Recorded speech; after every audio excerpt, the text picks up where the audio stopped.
राम राज्य साकार होठे। राम राज्य साकार होठे। राम राज्य साकार होठे। कलयुग सतयुग बन जाए। राम राज्य साकार होठे। कलयुग सतयुग बन जाए। ऐसी कृपा दृष्टि कर दो प्रभु। ऐसी कृपा दृष्टि कर दो प्रभु। स्वर्ग धरा पर आ जाए। राम राज्य साकार होठे। राम राज्य साकार होठे।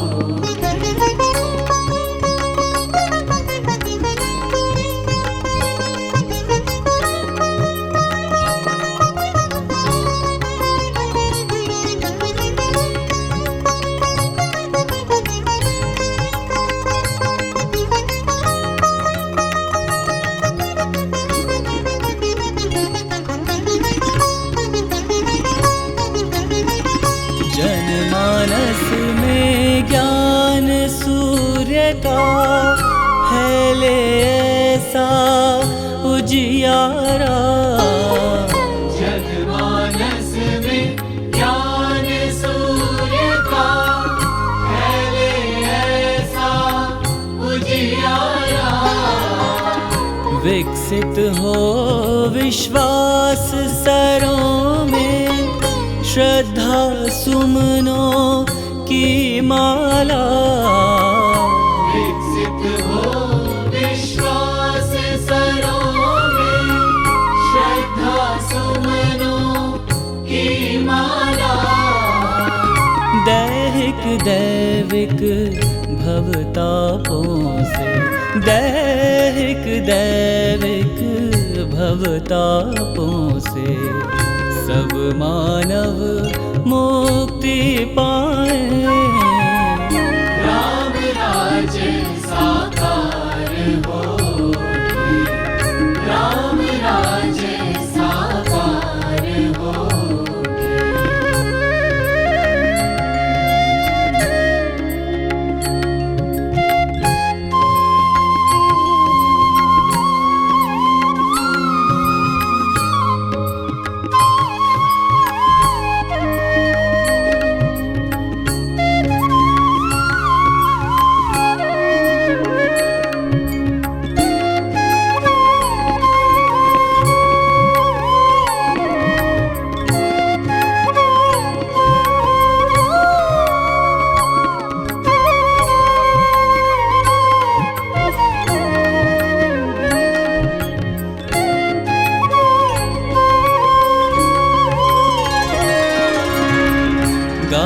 गाँव की गली गली में मचल उठे भाईचारा।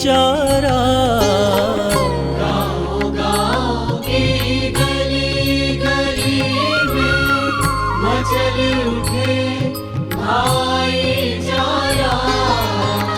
नगर नगर की डगर डगर में गूंजे एकता का नारा। नगर नगर की डगर डगर में गूंजे एकता का नारा। उमड़ घुमड़ बादल शांति का। उमड़ घुमड़ बादल शांति का। नभ मंडल में छा जाए। राम राज्य साकार होठे। राम राज्य साकार होठे।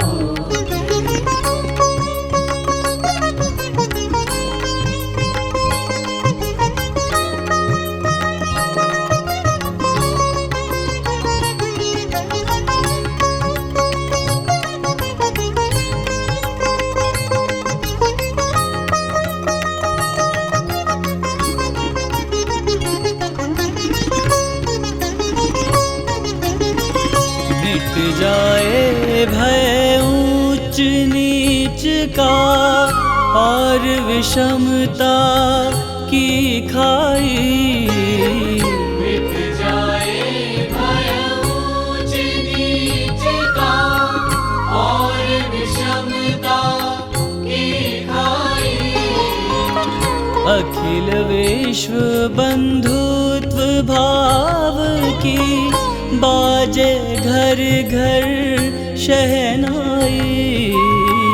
अखिल विश्व बंधुत्व भाव की बाजे घर घर शहनाई। करुणा की मुक्तामणियों से, करुणा की मुक्तामणियों से हृदय सिंधु उफ ना जाए। राम राज्य साकार होके, राम राज्य साकार होके।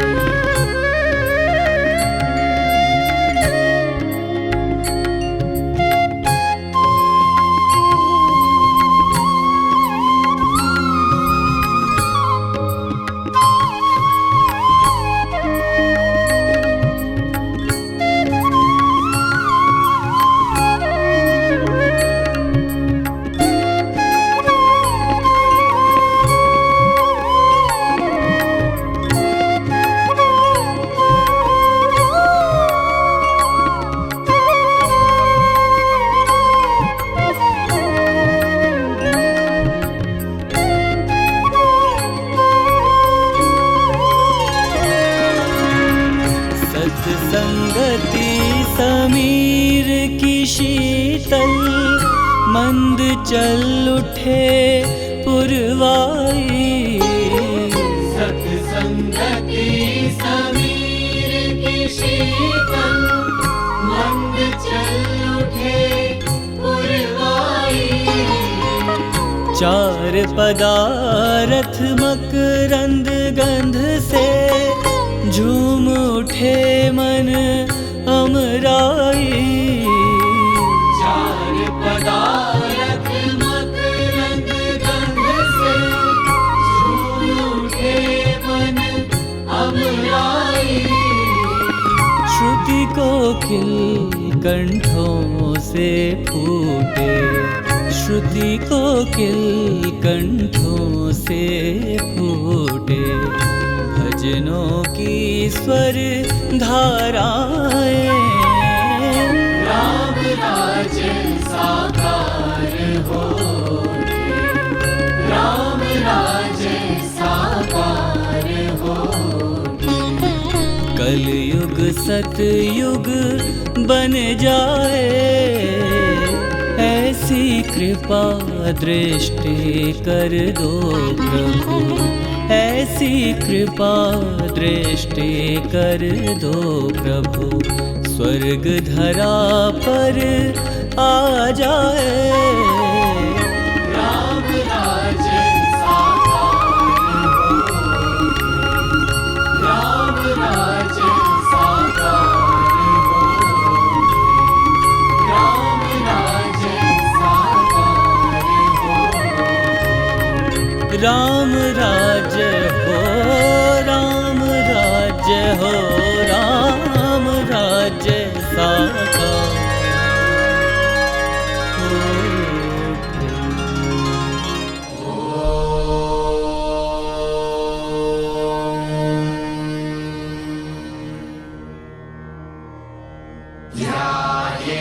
नित्यं महेशं रजतगिरिनिभं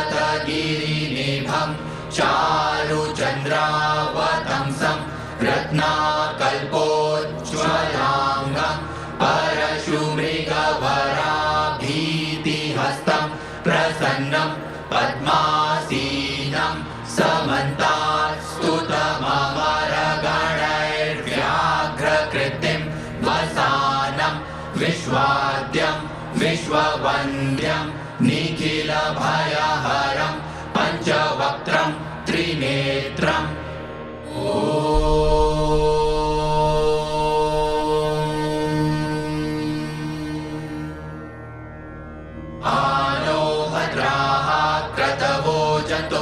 त्वतो दग्धासो अपनीता स उद्भिदः देवानो जथा सदमिद्रिधे असन्नप्रायुवो रक्षितारो दिवे दिवे देवानां भद्रासु मतिर्विजूयतां देवानागुरातिरभिरो निवर्तताम् देवानागुसंख्यमुपसेदिमा वयं देवान आयुः प्रतिरन्तु जीवसे तान् पूर्वयानि विदाहुमहे वयं भगमित्रमदितिं दक्षमश्रिधम् अर्चमणं वरुणगुं सोममश्विना सरस्वती नः सुभगा मयस्करत्त तन्नो वातो मयो भुवातु भेखजन्तन्माता पृथिवी तद्पिता द्यौः तद्ग्रावाणः सोमसुतो मयो भुवस्तदश्विना श्रीरुतधृष्ट्या ध्रुवम् तमीशानं जगतस्तस्थुखस्पतिं धियं जिन्वमवसे भूमहे वयम् ऊखानो जथा वेदसामसद्विधे रक्षिता पायुरदब्धः स्वस्तये स्वस्ति न इन्द्रो वृद्धश्रवाः स्वस्ति नः पूषा विश्ववेदाः स्वस्ति नस्तार्क्ष्यो अरिष्टनेमिः स्वस्ति नो बृहस्पतिर्दधातु पृषदश्वा मरुतः पृश्निमातरः शुभं जावानो विदधे कुजग्मयः अग्निजिह्वा मनवः सूरचक्षसो विश्वेनो देवा अवसागमन्निव भद्रकर्णेभिः शृणुयाम देवा भद्रं पश्येमाक्षभिर्जजत्रा। किसी ने खूब कहा है, न गिन कर दिया न तोल कर दिया, जब भी मेरी मैया रानी ने दिया दिल खोल कर दिया। आज वो लुटाने आई है इस देवभूमि पर भर भर कर आशीष, लूट लो जी भर कर भक्तों झुकाकर पावन चरणों में शीश। एक बुलंद जय घोष माँ के श्री चरणों में लगाएंगे। बोलिए जगत जननी माँ जगदम्बा भवानी की जय, सियावर रामचंद्र महाराज जी की जय, उमापति महादेव की जय, परम पूजनीय परम वंदनीय सद्गुरु सर्व श्री आशुतोष महाराज जी की जय, सांचे दरबार की जय।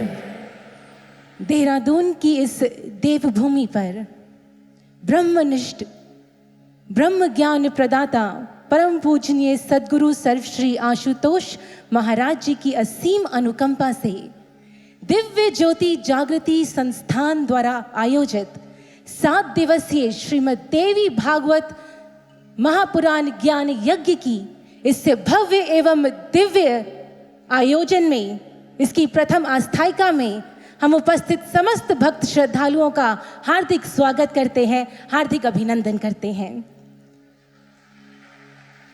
मंच पर आसीन आदरणीय गुरुदेव श्री आशुतोष महाराज जी की परम शिष्या आदरणीय कथाव्यास देवी भागवत भास्कर महामनस्विनी साध्वी सुश्री अदिति भारती जी का आप सभी की ओर से हार्दिक स्वागत करते हैं, हार्दिक अभिनंदन करते हैं।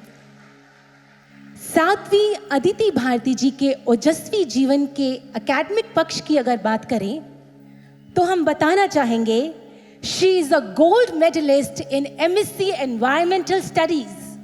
She has done her BSc honors in zoology और उन्होंने she has worked with the International Union for Conservation of Nature.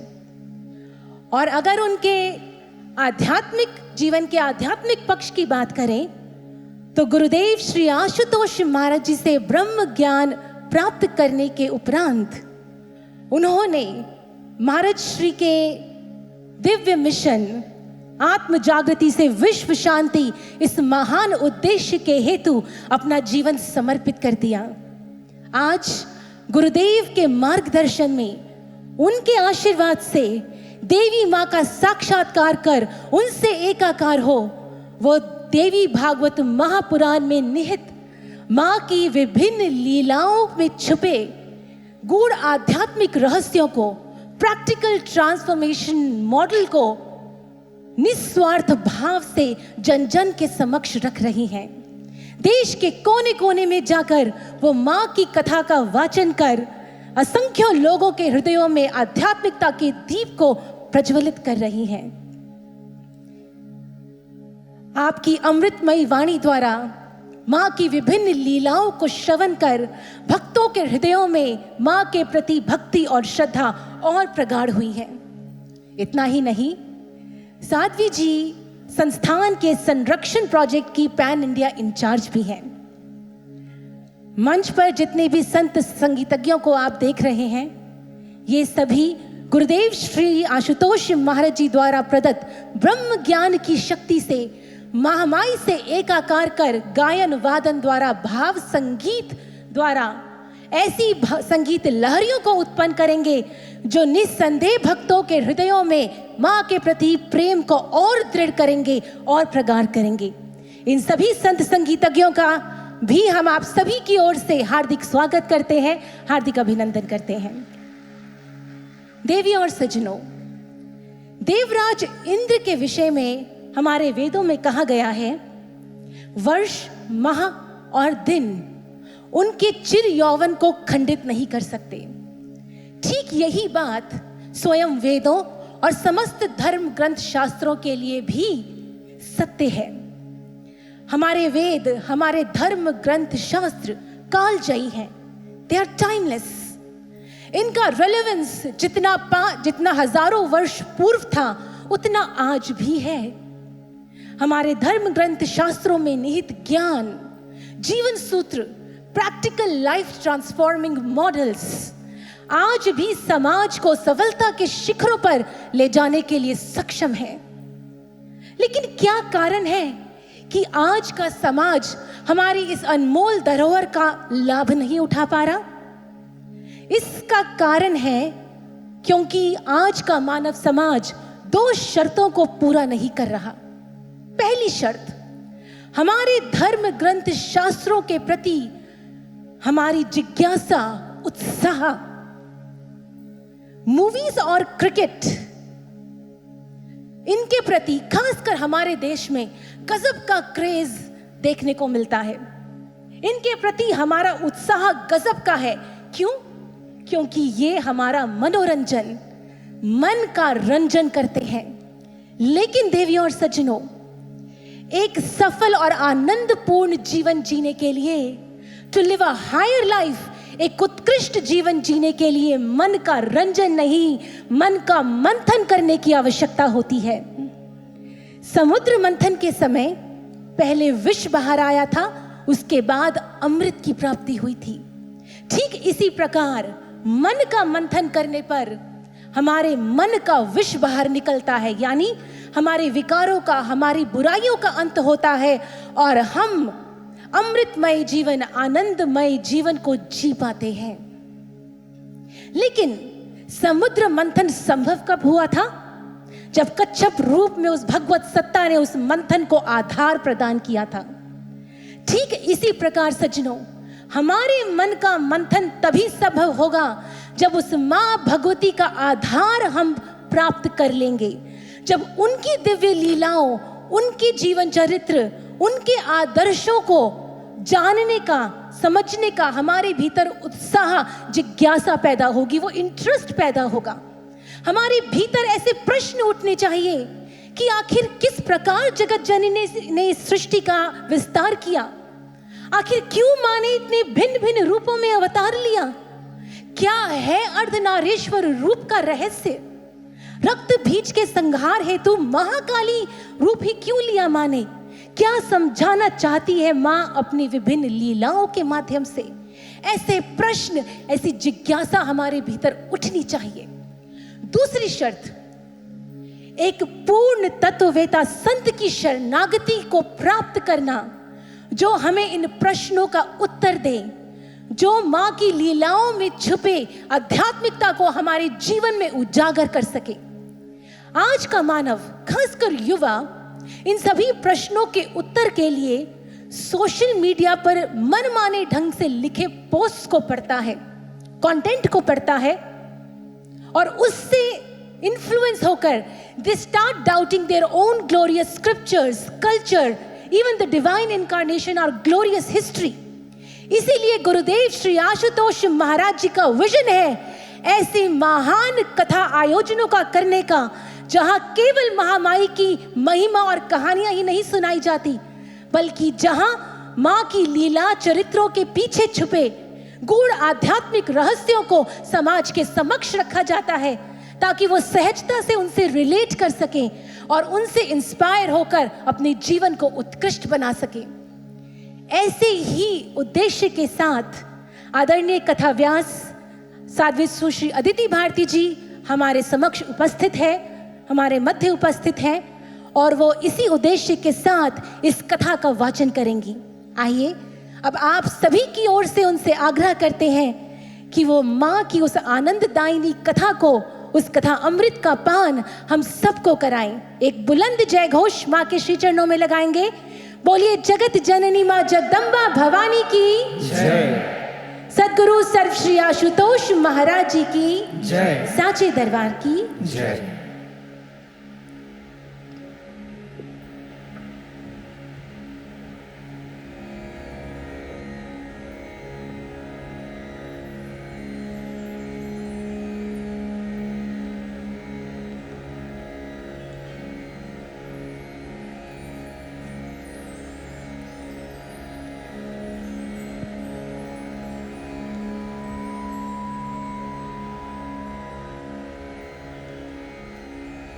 Vakratunda महाकाय सूर्यकोटि समप्रभ निर्विघ्नं कुरु मे देव सर्वकार्येषु सर्वदा सर्वकार्येषु सर्वदा सर्वकार्येषु सर्वदा।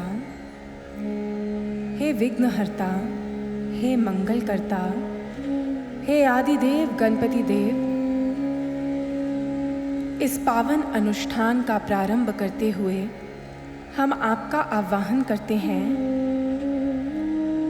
इस पावन आयोजन में आने वाले समस्त विघ्नों को आप हरें, हमें सद्बुद्धि प्रदान करें, ताकि जिस ज्ञान को अर्जित करने हम यहाँ उपस्थित हुए हैं वो ज्ञान हमारे भीतर उतरे। हे आदिदेव गणपति देव, आपके श्री चरणों में हम कोटि कोटि नमन अर्पित करते हैं, कोटि कोटि नमन अर्पित करते हैं, कोटि कोटि नमन अर्पित करते हैं। आइए भक्तों, अब वंदन अर्पित करते हैं उनके श्री चरणों में, जिनकी कृपा से ही समस्त शास्त्र ग्रंथ मानव को समझ आते हैं। वह और कोई नहीं, वह परम सद्गुरु हुआ करते हैं। आएं वंदन अर्पित करते हैं उनके श्री चरणों में।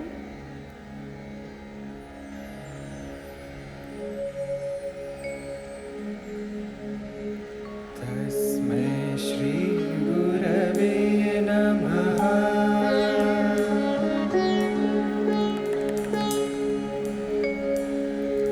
तस्मै श्री गुरवे नमः। वह जो ज्ञान के प्रदायक हैं, वह जो भटकती हुई जीवात्मा को अज्ञान से ज्ञान की ओर लेकर चलते हैं, वह जो स्वयं ब्रह्म स्वरूप है, क्योंकि वह एक मानव को इस अध्यात्म पथ पर दूसरा जन्म प्रदान करते हैं, वह जो विष्णु बनकर पल पल इस अध्यात्म पथ पर उसका मार्गदर्शन करते हैं, उसका पालन करते हैं, जो स्वयं महेश्वर स्वरूप हैं, क्योंकि इस मार्ग पर सतपथ पर आने वाले हर एक विघ्न को वह स्वयं हरते हैं। और इनसे भी परे वो पार ब्रह्म परमेश्वर स्वरूप हुआ करते हैं, क्योंकि वह इस धरा धाम पर आते हैं, शक्ति रूप धारण कर आते हैं और मानवीय संतानों को इस भव से पार कराने के लिए अपना सर्वस्व समर्पित करते हैं।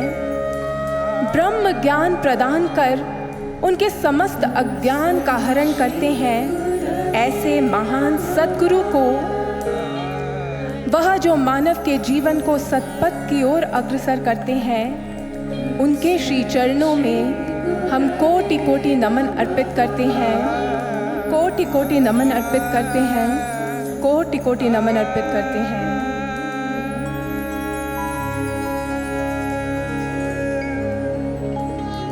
गुरुर्ब्रह्मा गुरुर्विष्णु गुरुर्देवो महेश्वरः।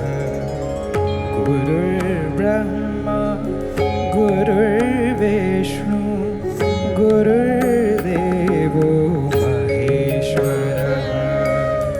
गुरुर्साक्षात् परब्रह्म गुरुर्साक्षात् परब्रह्म तस्मै श्री गुरवे नमः।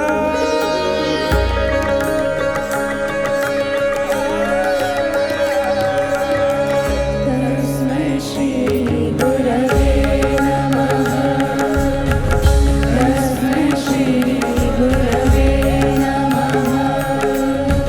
तस्मै श्री गुरवे नमः। तस्मै श्री गुरवे नमः। निसरे म प प म प नि ध नि सा नि नि प म प ध ध प म नि नि सा।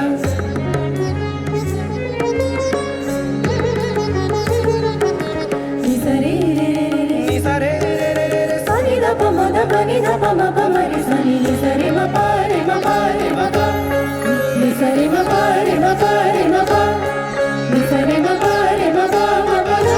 अज्ञानतिमिरान्धस्य ज्ञानाञ्जनशलाकया अज्ञानतिमिरान्धस्य ज्ञानाञ्जनशलाकया चक्षुरुन्मीलितं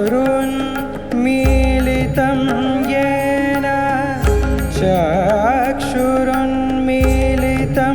येन तस्मै श्री गुरवे नमः।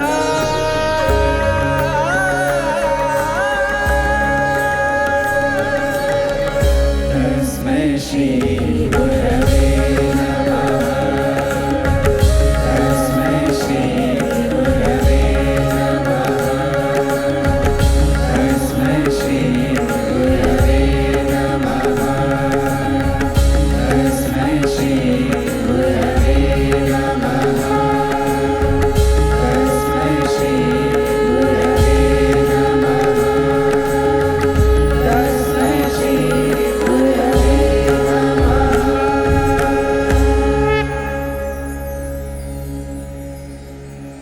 आइए भक्तों, अब वंदन करते हैं उनके श्री चरणों में, जिनकी पावन कथा को हम श्रवण करने यहाँ आए हैं, जो इस समस्त जगत की अधिष्ठात्री देवी हैं, जो इस संपूर्ण जगत को अपनी शक्ति से जीवंत करती हैं, वह जिनके एक इशारे पर ये सृष्टि निर्मित हो जाती है और लय को भी प्राप्त करती है।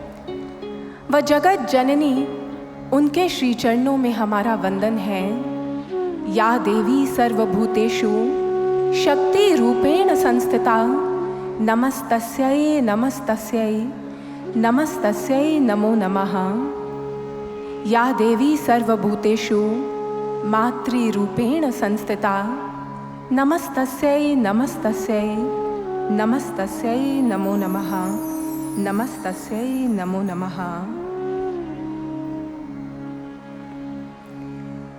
बोलिए आदिशक्ति जगत जननी माँ जगदम्बिका की, माँ नंदा देवी की, माँ मनसा देवी की, दिव्य गुरु श्री आशुतोष महाराज जी की, साचे दरबार की नमन अर्पित करती हूँ। पंच बद्री, पंच केदार और पंच प्रयाग से सुशोभित इस पावन देवभूमि को।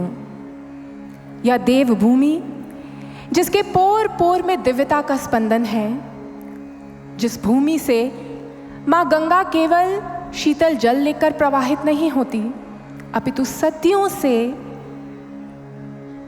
ऋषि मनीषियों की साधना का ओज लेकर प्रवाहित होती चली आई हैं। इस पावन देव भूमि को मेरा शत शत नमन। या देवों की भूमि थे मेरो नमन च नमन च नमन च। और नमन है आप सभी को जिनके घट भीतर वह देवी व माँ भगवती स्थित है और जिनकी प्रेरणा से आप सब यहाँ पर उपस्थित हुए हैं। भगवत प्रेमियों, ये हमारे जीवन का एक श्रेष्ठ अवसर है जो हमें प्राप्त हुआ है माँ के सानिध्य में बैठकर माँ की लीलाओं को श्रवण करने का। आप सबसे हम पहली बार मिल रहे हैं तो पूछना तो स्वाभाविक ही है कि आप सब कैसे हैं, कैसा चल रहा है जीवन, बताइए तो जरा, कैसे हैं आप सब? कंच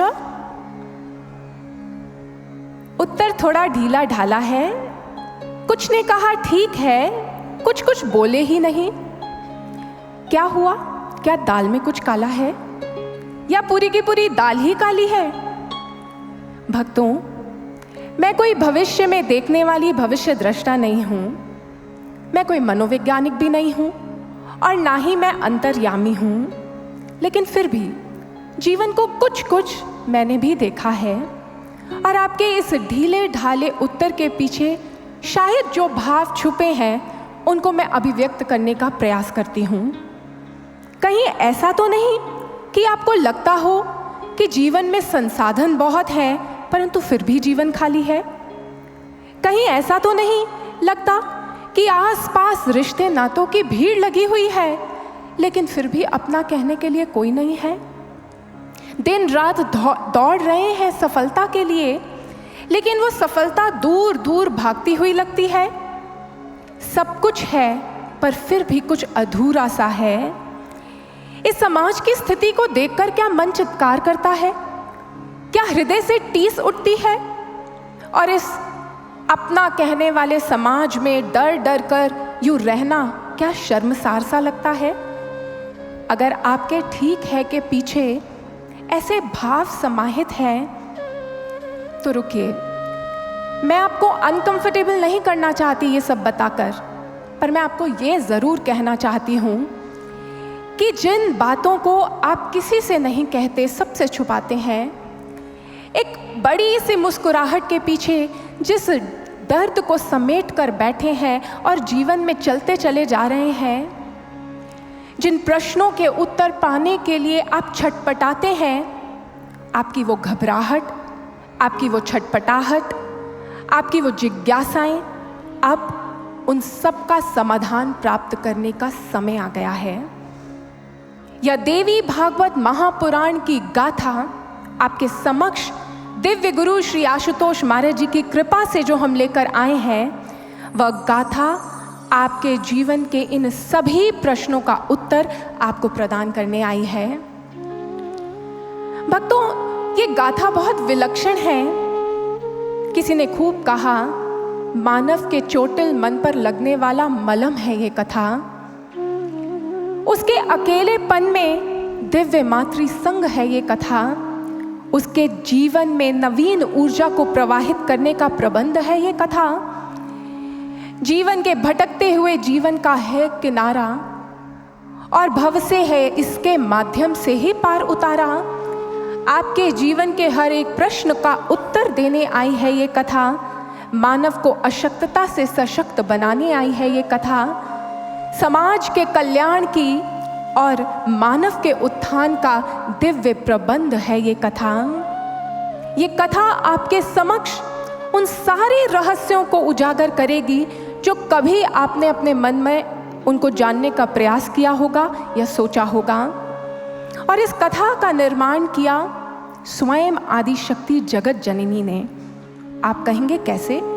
हमने तो सुना था कि श्रीमद् देवी भागवत महापुराण उसके रचयिता कृष्ण द्वैपायन वेदव्यास जी हैं। परंतु कृष्ण द्वैपायन वेदव्यास जी ने तो केवल उसका विस्तार किया। इस श्रीमद् देवी भागवत महापुराण को अगर हम पंचम वेद कहें तो ये कहना कोई अतिशयोक्ति नहीं होगी, क्योंकि यह स्वयं उन आदि शक्ति के मुख से उद्धृत है, उनका विलक्षण ज्ञान इसमें निहित है। माँ ने स्वयं अर्धश्लोकी देवी भागवत के रूप में इसको प्रकट किया था और वेदव्यास जी ने उस अर्धश्लोकी देवी भागवत को लिया और इस गाथा का विस्तार कर दिया। 12 स्कंद, 318 अध्याय और 18,000 श्लोकों से समाहित ये दिव्य ग्रंथ उन्होंने रच के इस समूचे समाज के समक्ष रख दिया। जब उन्होंने इस ग्रंथ की रचना की तो इस ग्रंथ की महिमा गाते हुए वह क्या कहते हैं? वह कहते हैं, यथा सरित्सु प्रवरा गंगा देवेषु शंकराः काव्यं रामायणं यद्वा ज्योतिषमत्सु यथा रवि आह्लादकानां चंद्रश्च धनांश यथा यश मंत्राणां चैव सावित्री पापनाशे हरिस्मृति अष्टादश पुराणानां देवी भागवतं तथा। वह कहते हैं, जैसे सरिताओं में गंगा जी की महिमा है, सर्वश्रेष्ठ माना जाता है, जैसे समस्त देवों में भगवान शिव की महिमा आती है, आह्लाद प्रदान करने वालों में चंद्रमा की महिमा है और गंभीरता में सागर के समक्ष कोई नहीं टिकता। समस्त मंत्रों में जैसे गायत्री की महिमा है और पाप नाश के उपायों में जैसे हरि स्मृति भगवान का स्मरण है, वैसे ही 18 पुराणों में ये श्रीमद् देवी भागवत महापुराण है, उसका सर्वश्रेष्ठ स्थान है। भक्तों, जिन्होंने यूं 18 पुराणों की संरचना की, उन्होंने इन समस्त पुराणों को रचने के बाद जब देवी भागवत महापुराण की रचना की तो यह क्यों कह दिया कि वो 18 पुराणों में सर्वश्रेष्ठ है? वह कोई साधारण व्यक्तित्व नहीं थे कि भावों में बहकर अपनी नवीन कृति के बारे में ऐसा कह दें। उन्होंने ऐसा इसलिए कहा क्योंकि इसके पीछे उनका एक गहन मंतव्य था, एक रहस्य था जो इस बात में सिमटा हुआ था। वेदव्यास जी ने इस ग्रंथ की रचना कब की? जब उन्होंने देखा कि आगामी समय कलिकाल का है और कलिकाल बहुत प्रचंड काल होगा। इसमें मानव की आयु अल्प होगी और उसके भीतर असंख्य विकार पनपेंगे और इन विकारों के कारण वो सदैव अंधकार में डूबा रहेगा। ऐसी स्थिति में उसका मार्गदर्शन करने के लिए उन्होंने श्रीमद् देवी भागवत महापुराण को रचा। और इसकी विलक्षणता ये थी कि जब एक व्यक्ति विकारों में गहन डूबा होगा, स्वयं को अशक्त दुर्बल महसूस करेगा, तब उस समय उसे जो श्रेष्ठ पथ दिखला सकती है वो कौन है? इस प्रश्न का उत्तर आप दीजिए भक्तों। एक बात बताइए, जब मन उलझन में होता है, जब दर्द आंखों से बहता है, जब सूनी लगती हैं रातें और अपनों की बातें करती हैं आहत, जीवन के उन तपते पलों में कौन याद आता है? कौन है जिसकी गोद में सर रखकर अपने समस्त दुखों से मुक्त करने का जी चाहता है? बताइए भक्तों, कौन है ऐसा जिसको हम याद करते हैं? जब जब भी जीवन में ऐसे पल आते हैं तो एक ही शब्द है जो हमारे मुख पर आता है और वह है माँ। हम माँ को याद करते हैं जीवन के किसी भी पड़ाव पर खड़े हों, परंतु हमें याद आती है अपनी माँ की उस गोद की, जहाँ पर कोई बनावट नहीं थी, जिसे प्राप्त करने के लिए हमें कुछ भी करना नहीं पड़ता था, जहाँ पर हम कोरे होकर जाते थे, जैसे थे वैसे ही पहुँच जाते और माँ अपने आंचल में समेटकर, अपने आंचल में स्थान देकर हमें साफ स्वच्छ निर्मल तो करती ही हमें समस्त बोझ से भी मुक्त कर देती। ये माँ कहने को छोटा सा शब्द है, लेकिन इसके अंदर ब्रह्मांड के सभी भावों का समावेश है। एक बार दिव्य गुरु श्री आशुतोष महाराज जी के समक्ष हम बैठे थे और चर्चा चल रही थी भारत माँ के बारे में।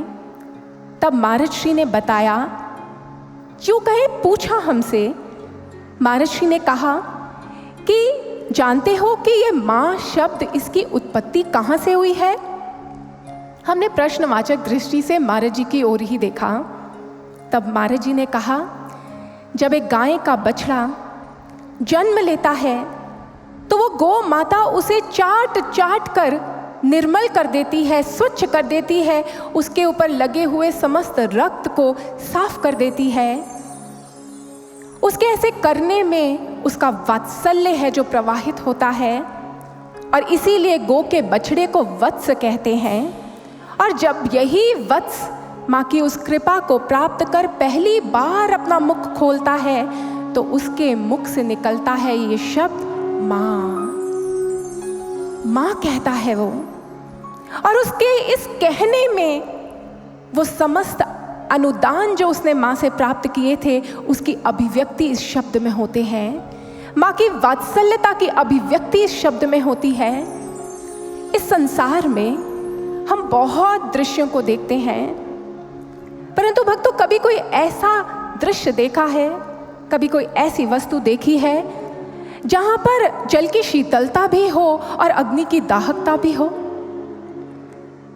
माँ है ऐसी जिसके भीतर जल की शीतलता होती है।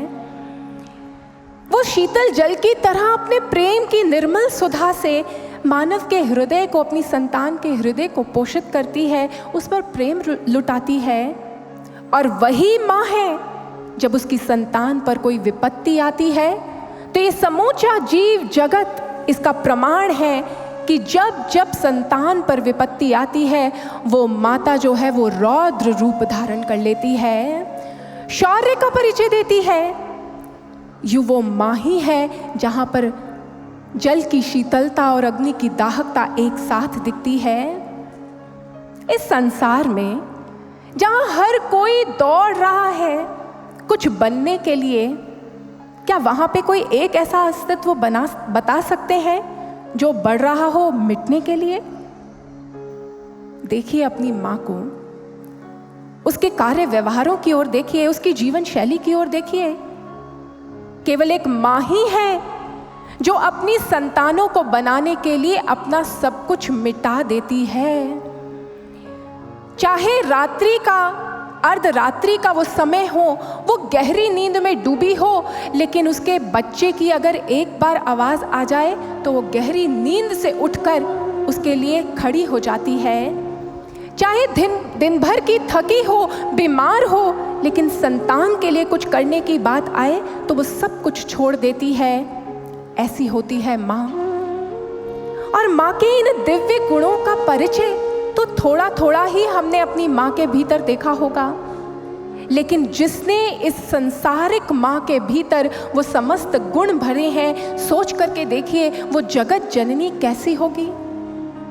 हमारे ऋषि मनीषियों ने जब उस ब्रह्म का अवलोकन अपने अंतर्घट में किया और उनकी कृपाओं को देखा तो उन्होंने वर्णन किया उस ब्रह्म के मातृ स्वरूप का। वेदव्यास जी ने भी उसी मातृ स्वरूप का वर्णन इस श्रीमद् देवी भागवत महापुराण में किया। और उस मातृ स्वरूप की महिमा को गाते हुए हमारे ऋषि मनीषियों ने क्या कहा, आइए भक्तों, जो उनके भाव हैं उन भावों को आज के इन स्वरों में पिरोते हैं और आपके समक्ष हम लेकर आए हैं उस माँ की वो महिमा जिसके भीतर उसके समस्त गुणों का समावेश है, उसके प्रेम का प्रवाह है, उसकी हमारे लिए समर्पण की भावना है, उसके समूचे अस्तित्व को, उसकी महिमा को समेटे माँ की ये पावन महिमा, उसे हम पूरी तन्मयता से श्रवण करते हैं। जीवन के हताश पलों में आशा मन जो आए, प्रभु के जिस मातृत्व रूप की गाथा ग्रंथ ये गाए, अपने संरक्षण से हारे को विजयी बनाए, शौर्य त्याग वात्सल्य प्रेम की प्रतिमा जो कहलाए। वो है ब्रह्म स्वरूपिणी माँ,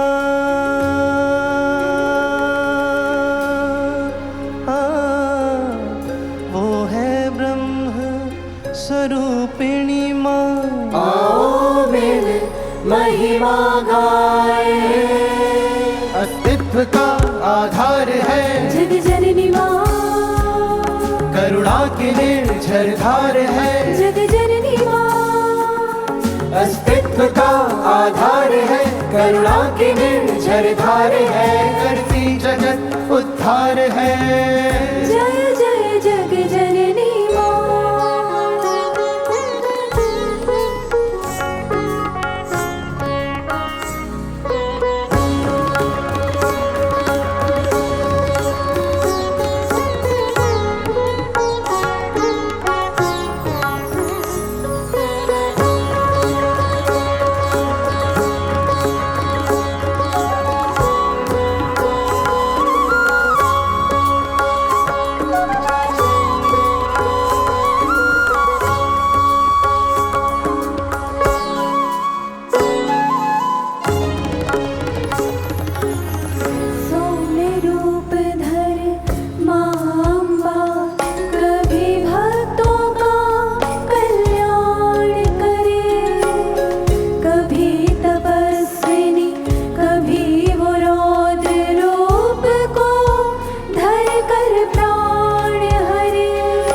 मार्गदर्शिका बनकर जो हम पर सर्वस्व लुटाए, वो है ब्रह्म स्वरूपिणी माँ।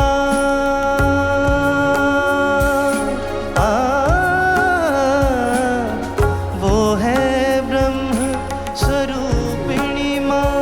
आओ मेरे महिमा गाए, करुणामयी अवतार है, जग जननी माँ, व्यक्तित्व का सुधार है, जग जननी माँ, करुणामयी अवतार है, व्यक्तित्व का सुधार है, करती जगत उद्धार है। जय जय जग जननी माँ।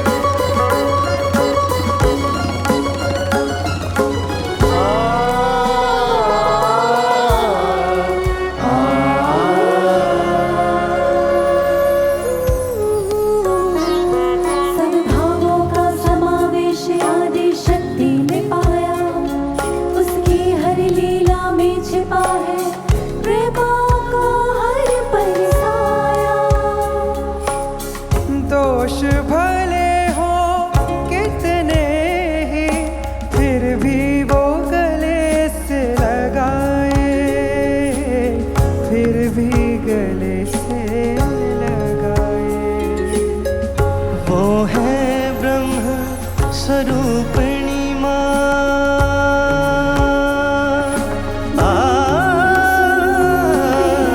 वो है ब्रह्म स्वरूपिणी माँ। आओ मेरे महिमा गाए, भव सिंधु से निस्तार है, जग जननी माँ, सूक्ष्म में विस्तार है, जग जननी माँ, भव सिंधु से निस्तार है, सूक्ष्म में विस्तार है, करती जगत उद्धार है। जय जय जग जननी माँ, करुणामयी अवतार है, जग जननी माँ, व्यक्तित्व का सुधार है, जग जननी माँ, अस्तित्व का आधार है, जग जननी माँ, करुणा की निर्झर धार है, जग जननी माँ, करुणामयी अवतार है, व्यक्तित्व का सुधार है, करती जगत उद्धार है। जय जय जग जननी माँ।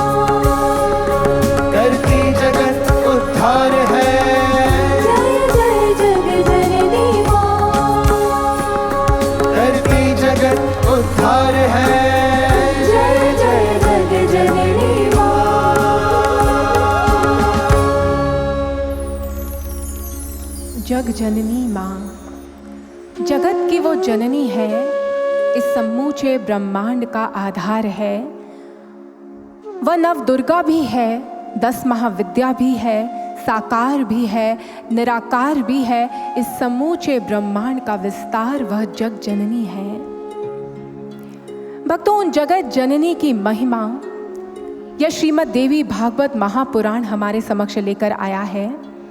और उस जगत जननी की महिमा को रखने का उद्देश्य वेदव्यास जी का यह था कि जब कलिकाल में एक ओर मानव संवेदनाओं से हीन हो जाएगा, उसका हृदय शुष्क पड़ने लगेगा, और दूसरी ओर वह अपने जीवन को श्रेष्ठता की ओर बढ़ाने की शक्ति भी खो बैठेगा, तब वह जगत जननी की महिमा ही है जो एक ओर उसके भीतर संवेदनाओं का संचार करेगी, उसके शुष्क हृदय पर एक बार पुनः प्रेम, सौहार्द, बंधुत्व की उस कोपलों को, उन अंकुरों को प्रस्फुटित करेगी, और दूसरी ओर आत्म परिवर्तन के लिए उसके भीतर वो शौर्य का संचार करेगी, जिससे न केवल वह स्वयं उठेगा अपितु समूचे विश्व को उत्थान की ओर लेकर जाने का दम रख पाएगा।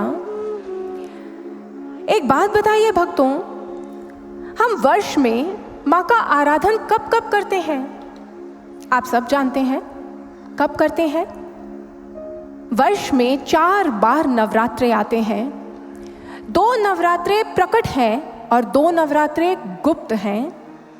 और जब जब ये नवरात्रे आते हैं तो एक विलक्षण समय होता है, ऋतु परिवर्तन की बेला होती है। एक ऋतु जा रही है, दूसरी ऋतु का आगमन होने वाला है, और यूं ये चारों ही समय जो हैं ये संधि बेला के समय हैं। और संधि जब आती है, चाहे वो ऋतु की हो, चाहे वो जीवन की संधि हो, चाहे वो युग की संधि हो, उस संधि की एक विलक्षणता होती है। उस संधि बेला में वातावरण जो है उसमें बहुत से उतार चढ़ाव आते हैं, और उस संधि बेला से सुरक्षित बढ़ने के लिए मानव को स्ट्रॉन्ग इम्यूनिटी चाहिए, एक प्रतिरोधक क्षमता की आवश्यकता होती है। और उस संधि बेला में हम किनका आराधन करते हैं? हम आराधन करते हैं जगत की जननी का, शक्ति स्वरूपा का, ब्रह्म स्वरूपिणी माँ का। इसके भीतर एक गहन रहस्य है। अगर आप अपने जीवन को बदलने के पड़ाव पर खड़े हैं, जीवन की संधि है। अगर आप विश्व के परिवर्तन को देखने के लिए खड़े हैं युग की संधि पर, या आप ऋतु की संधि, ऋतु के परिवर्तन को देखने के लिए खड़े हैं ऋतु की संधि पर, तो उसमें आवाहन करें उस शक्ति का, क्योंकि वह शक्ति ही आपको संरक्षण प्रदान करेगी। वो शक्ति ही आपके भीतर बल का संचार करेगी। वो शक्ति ही आपके भीतर उन संवेदनाओं को प्रकट करेगी। वो शक्ति ही आपके भीतर उत्साह पैदा करेगी कि आप अपने जीवन में उस संधि को पार कर अपने परिवर्तित स्वरूप को पा सकते हैं। ऋतु संधि के अवसर पर हमारे ऋषि मनीषियों ने नवरात्रे के पर्व को रखा। इसीलिए रखा, उस समय व्रत के विधान को रखा, उपवास के विधान को रखा, इसीलिए रखा ताकि जब उस समय इंसान उपवास करे, व्रत करे, अल्प आहार करे, तो उसके भीतर की प्रतिरोधक क्षमता का वर्धन हो सके। आज विज्ञान भी इस तथ्य को प्रमाणित करता है। और ये केवल शारीरिक स्तर पर हमें संकेत नहीं दे रहा, आध्यात्मिक स्तर पर और हमारे आध्यात्मिक उत्थान के मार्ग पर भी हमें संकेत दे रहा है कि जब जब परिवर्तन की मांग चाहे मानव के भीतर से उठे या समाज में हम देखना चाहते हों, तब तब जिस एक आदर्श का आराधन हमें करना चाहिए वो आदर्श है भगवती। और आज अगर हम इस युग को देखें और अपने जीवन को देखें तो दोनों ही परिवर्तन के मांग कर रहा है। दोनों ही स्तरों पर परिवर्तन की मांग उठ रही है। और इसलिए इस काल में, इस समय माँ भगवती का आराधन जो है वो सर्वश्रेष्ठ उपाय है जीवन को सद्मार्ग की ओर ले जाने का। और भक्तों, मुझे यहाँ पर एक बात याद आ रही है। आप सबने भी सुना होगा, अक्सर कहा जाता है कि सौभाग्यशाली वो होते हैं जिन्हें माँ का बुलावा आता है। परंतु मैं यहाँ पर आपको कुछ और कहना चाहती हूँ। मैं ये कहना चाहती हूँ कि सौभाग्यशाली वो नहीं होते जिन्हें माँ का बुलावा आता है, अपितु वास्तविक तौर पर तो सौभाग्यशाली वो होते हैं जो माँ के बुलावे को प्राप्त कर माँ के सानिध्य में आ जाते हैं, माँ की कृपा को प्राप्त करने के लिए।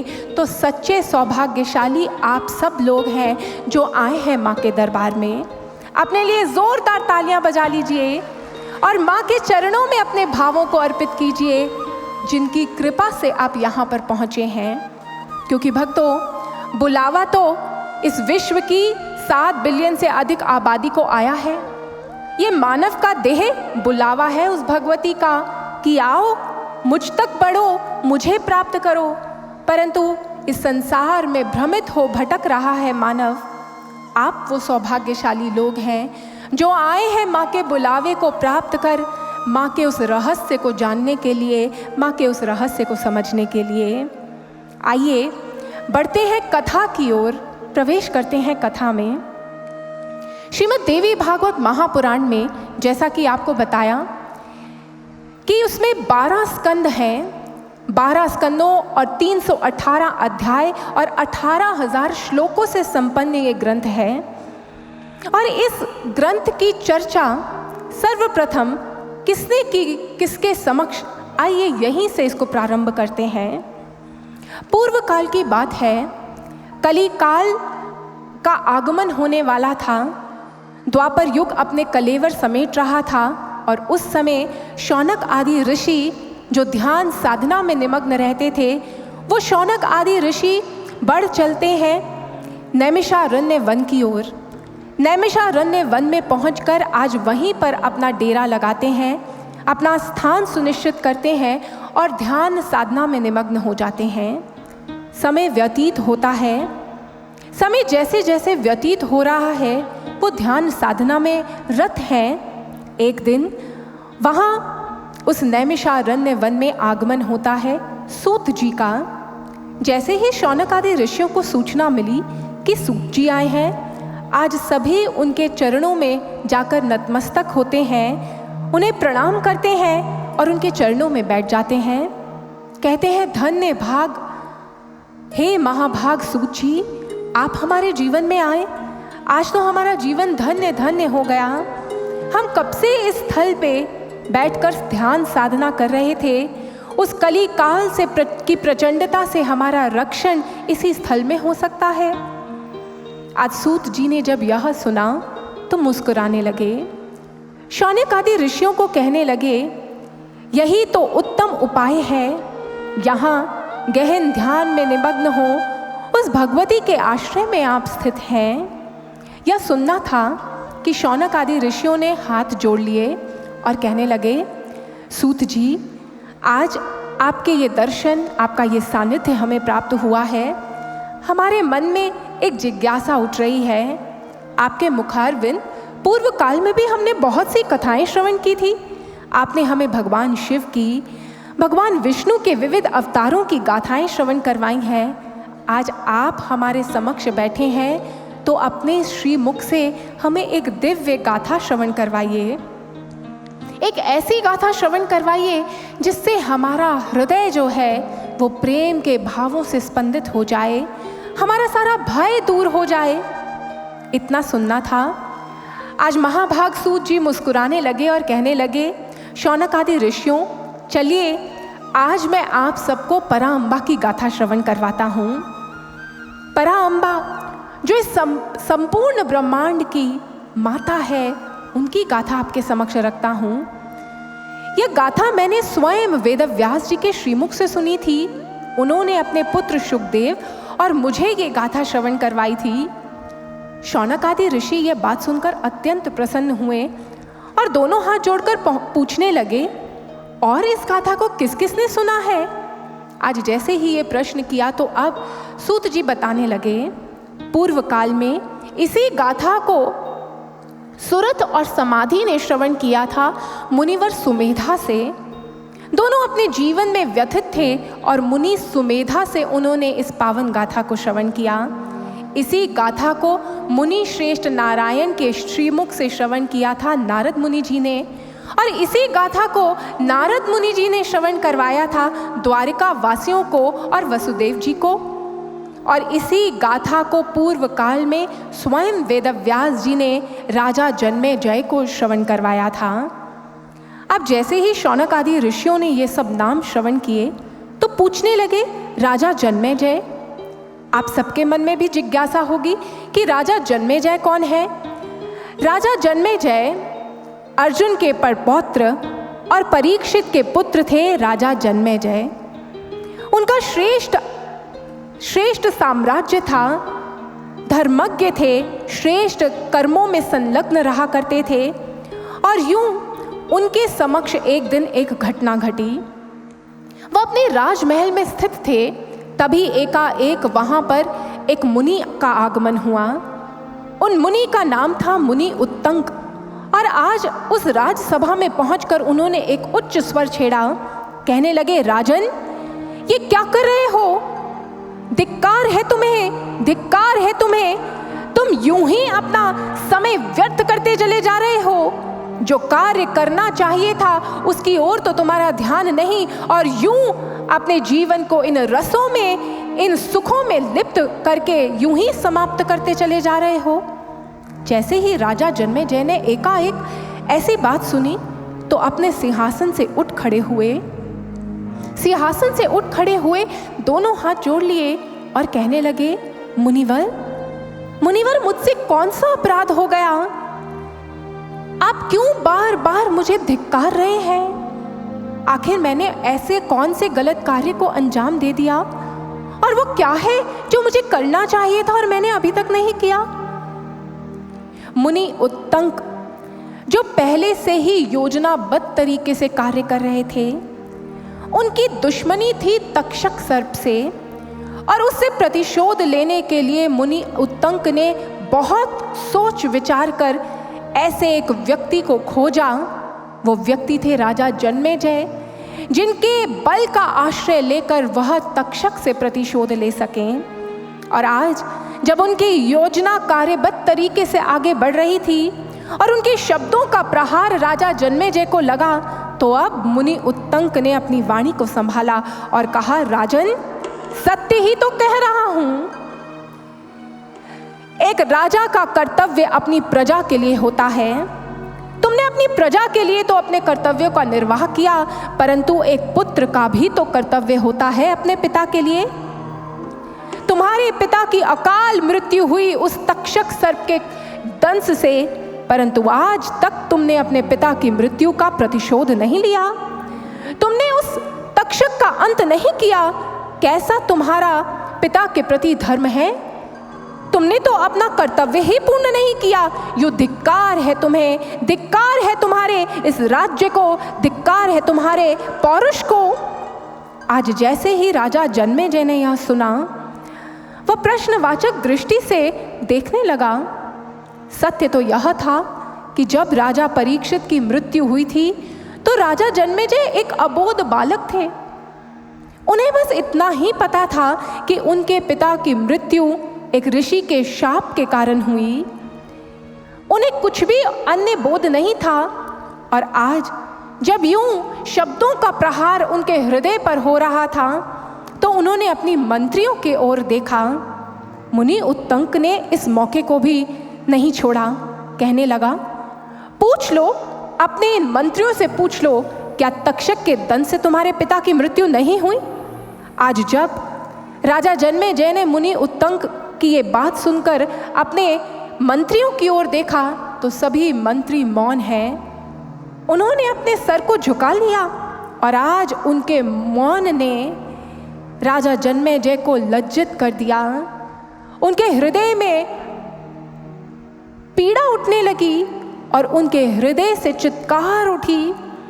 आज ग्लानि के भाव में भरकर उन्होंने उत्तंक मुनि के समक्ष दोनों हाथ जोड़ लिए और कहने लगे, मुनिवर, आप सत्य कहते हैं, मुझे जो करना चाहिए था मैंने अब तक नहीं किया, परंतु अब जब आपने मुझे जगाया है, जब आपने मुझे मेरे कर्तव्य का भान करवाया है, तो आप ही बताइए मैं क्या करूं? किस प्रकार से उस तक्षक का अंत हो? मुनि उत्तंक को तो इसी क्षण की प्रतीक्षा थी। मन ही मन प्रसन्न हो रहे हैं और कहते हैं, राजन चिंता मत करो, अब जब तुम्हें सुधि आई है तो अवश्य ही मैं तुम्हें मार्ग भी बताऊंगा। आज मुनि उत्तंक ने अब अपनी योजना का अगला दांव खेला। कहने लगे, राजा जन्मेजय एक सर्प सत्र यज्ञ का आयोजन करो, एक ऐसा यज्ञ जिसमें समस्त भूमंडल के जो सर्प हैं उनकी आहुति हो, उसमें आवाहन करेंगे उस तक्षक का, और उस तक्षक का भी अंत होगा। राजा जन्मेजय ने यह सुना और अपने सभी मंत्रियों को आदेश दिया। सर्प सत्र यज्ञ की तैयारी प्रारंभ हो गई। आज सभी ने मिलकर एक विशाल मंडप को सजा दिया।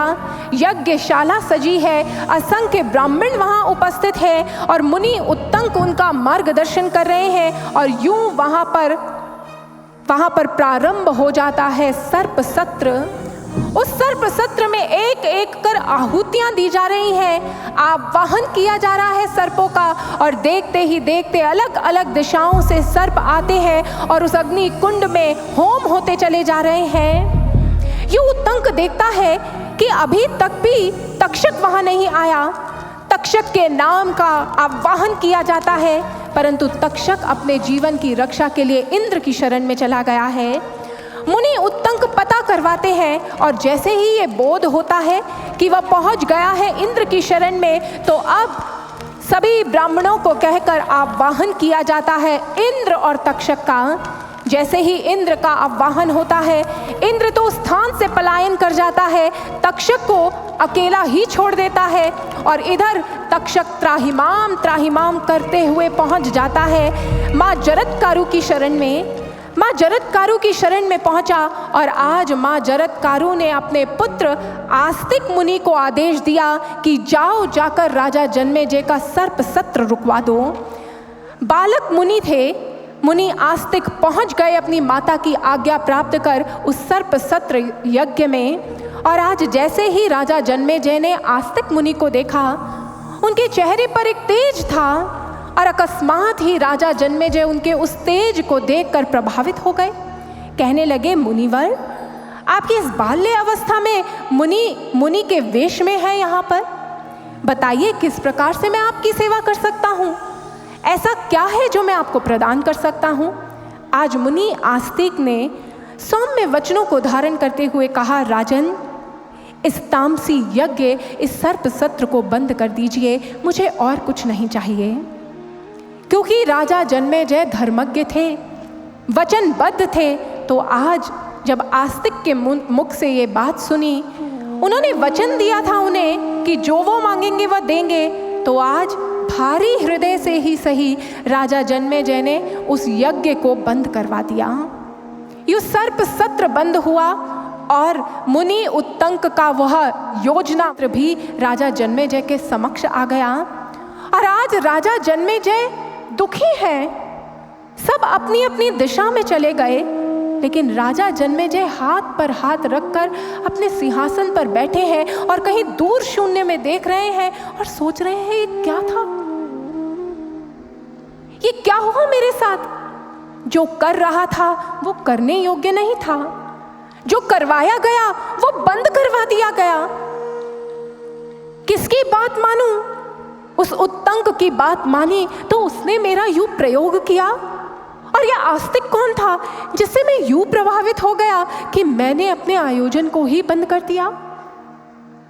क्या करना है और क्या नहीं करना, क्या यही जीवन है? क्या है ये जीवन, और क्या हुआ मेरे साथ? आज बार बार यही विचार उनके भीतर चल रहे हैं, और यूं इन विचारों को लेकर वह दुखी हो गए, विषाद में डूब गए। सोचने लगे, ये क्या था? भक्तों, राजा जन्मेजय का ये विषाद केवल उनका नहीं है। जरा सा टटोले अपने जीवन को। क्या हर कार्य करने से पहले दो आवाजें नहीं होती आपके अंदर? एक उत्तंक की आवाज जो आपको हर कार्य करने के लिए प्रेरित करता है, गलत मार्ग की ओर लेकर जाता है, और एक है आस्तिक की आवाज, वो आवाज जो आपको रोकती है। क्या हर कार्य को करते हुए ये दो का द्वंद हमारे भीतर नहीं चल रहा होता? ये दो आवाजें हर क्षण हमारे सामने आती हैं और हम एक का चुनाव करते हैं, आगे बढ़ जाते हैं। यूं हमारे जीवन की धारा तो इन दो आवाजों के भीतर ही बंधी हुई है। कभी अच्छा हो जाता है तो बहुत बढ़िया, और कभी बुरा होता है तो फिर हम दुख मनाते हैं। मानव के भीतर ये एक एवोल्यूशनरी कॉन्फ्लिक्ट है। ऋषि अरविंद कहते हैं मानव के जीवन का ये एक एवोल्यूशनरी कॉन्फ्लिक्ट है, the choice between darkness and light, the choice between right and wrong, the choice between good and bad. और अपने आप से पूछिए, क्या हमेशा सही का चयन कर पाते हैं? क्या हमेशा सत्य की ओर बढ़ पाते हैं? आज के इस युग का तो ये हाल है, जानामि धर्मं न च मे प्रवृत्ति, जानाम्य अधर्मं न च मे निवृत्ति। मैं जानता हूँ सही क्या है, परंतु फिर भी उसको करने की शक्ति मुझ में नहीं है, मन नहीं करता मेरा। मैं जानता हूँ गलत क्या है, लेकिन फिर भी उसको करने के लिए बढ़ जाता हूँ। आप कहेंगे होंगे लोग ऐसे, हम तो नहीं हैं। चलिए मैं आपसे 3 प्रश्न पूछती हूँ, फिर आप अपने आप को अपना निर्णय स्वयं सुना दीजिएगा। एक बात बताइए, क्या क्रोध करना अच्छी बात है? करना चाहिए कि नहीं करना चाहिए? करना चाहिए, हाँ या ना? कौन कौन हाँ बोल रहा है? ना वाले कौन कौन है? जरा हाथ ऊपर करके बताइए। ना वाले हैं आप सब? कोई हाँ वाला है? ठीक है। दूसरा प्रश्न, क्या किसी का दिल दुखाना चाहिए या नहीं दुखाना चाहिए? दुखाना चाहिए, हाँ या ना? पीछे वाले इधर, मेरे को लगता है भाइयों को लगता है कि दुखाना चाहिए। ऐसा लगता है आप सबको? नहीं लगता। अच्छा, तीसरी बात, झूठ बोलना चाहिए कि नहीं बोलना चाहिए? नहीं बोलना चाहिए। कोई हाँ वाला है पीछे? नहीं। अब ये बताइए कितने क्षण लगे इन उत्तरों को देने में? आई थिंक आधे क्षण से भी कम। आपको पता है ये सब कुछ, लेकिन आप एक प्रश्न, उसका उत्तर आपने मुझे नहीं देना है, अपने आप को देना है। आपको इतनी सहजता से इन तीनों प्रश्नों के उत्तर पता थे, पर फिर दिन में कई कई बार आप झूठ बोलते हैं, आप गुस्सा करते हैं, आप दूसरे का दिल दुखाते हैं। उस समय ये सुधि कहाँ जाती है? यही है पैराडॉक्स हमारी लाइफ का।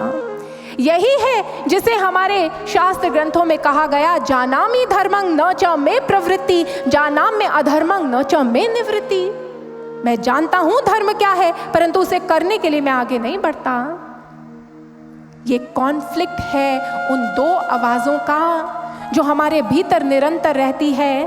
हम उसके हिसाब से अपने मन माने तरीकों से एक को जिताते हैं और दूसरे को हराते हैं, और जीवन यूं चलता रहता है। परंतु जीवन में कुछ पड़ाव ऐसे आते हैं जहां पर निर्णय लेना दूभर हो जाता है। कुछ पड़ाव ऐसे आते हैं जहां पर हम निर्णय लेना चाहते हैं, लेकिन हम निर्णय नहीं ले पाते। क्यों नहीं ले पाते? क्योंकि उसके भीतर हमें असहनीय पीड़ा हो रही होती है। ये वो क्षण होते हैं जैसा क्षण आया था अर्जुन के जीवन में। वो अर्जुन का जीवन धनुर्धारी था, समस्त विद्या उसके पास थी, धनुर्विद्या, लेकिन जब वो निर्णायक समय आया युद्ध लड़ने का, तो उसके भीतर संसार आ गया, उसके भीतर मोह जागृत हो गया, और वह जानते हुए कि वो धर्म युद्ध लड़ रहा है, उसने गांडीव रख दिया।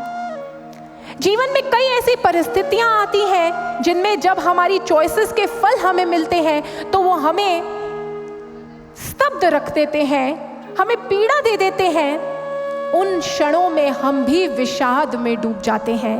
होता है ना ऐसा? कई कई बार हुआ होगा इस जीवन में, जिसके बाद आपने मूव ऑन किया होगा। लेकिन जब हमने मूव ऑन किया तो हम कहाँ गए? जब ये विषाद हमारे जीवन में आया तो जानते हैं, ये विषाद, इस विषाद को विषाद योग बनाया जा सकता है। ये जो धक्के आते हैं ना जीवन में, ये जो परिस्थितियां आती हैं ना जीवन में जो हमें स्तब्ध छोड़ देती हैं, ये धक्के, ये जीवन की परिस्थितियां, ये हमें गिराने नहीं आती, ये हमें झकझोरने आती हैं, ये हमें उठाने आती हैं। ग्रीक भाषा में समय को परिभाषित करते हुए दो शब्द हैं। एक शब्द है क्रोनस और दूसरा शब्द है काइरोस। क्रोनस कहते हैं समय के सामान्य प्रवाह को, जैसा जीवन चल रहा है, सुबह उठते हैं, रात होती है, अगला दिन चढ़ता है, सामान्य समय का प्रवाह, सामान्य जीवन का प्रवाह, उसे क्रोनस बोलते हैं। और दूसरा एक समय है, समय के लिए इस्तेमाल होने वाला शब्द है काइरोस। काइरोस वो क्षण है, इसको ग्रीक भाषा के शब्द को जब परिभाषित किया गया तो कहा गया, इंग्लिश डिक्शनरी में आप पाओगे लिखा है द मोमेंट ऑफ अवेकनिंग। ये वो क्षण है, ये समय का वो क्षण है जिस समय हम जाग सकते हैं, जो हमें जगाने आता है। और वो जगाने का क्षण होता है वही क्षण, वो परिस्थितियां जो हमें स्तब्ध छोड़ देती है, जो हमें विषाद देती है, जो हमें झकझोर देती है। लेकिन इंसान के जीवन में जब ऐसे पल आते हैं, वो दुखी होता है, लेकिन उस दुख के निवारण के लिए कहाँ चला जाता है? संसार के लोगों में ही चला जाता है, जिनका जीवन खुद ही इस संसार में लिप्त है, जिनका जीवन खुद ही ऐसे विषाद से ग्रसित है। वो उसे क्या उत्तर देंगे? वो उसे क्या समाधान देंगे? वो दूसरा एक व्यक्ति दूसरे को कह देता है, अरे यही तो जीवन है, जीवन का नाम तो संघर्ष ही है। परंतु जीवन का नाम संघर्ष नहीं है, जीवन का अर्थ तो अभी हमने जाना ही नहीं, इसीलिए हम कहते हैं जीवन का नाम संघर्ष है। लेकिन हमारे शास्त्र ग्रंथों में हमारे ऋषि मनीषियों ने कहा, जब वो काइरोस मोमेंट आए आपके जीवन में, जब वो विषाद का क्षण आए, जब आपको सब कुछ बेकार लगने लगे और आप उस विषाद में डूबने लगे, तो उस समय कहाँ जाना है? हमारे संतों महापुरुषों ने हमें बताया है कहाँ जाना है। और आज ये संत समाज आपके लिए उन संतों का ही जो संदेश है वो लेकर आया है कि जब जीवन में ऐसी घड़ी आए, जब जीवन बेमानी लगने लगे, जब जीवन प्रश्न बन जाए, तो उस समय कहाँ चलकर जाना है, आइए श्रवण करते हैं।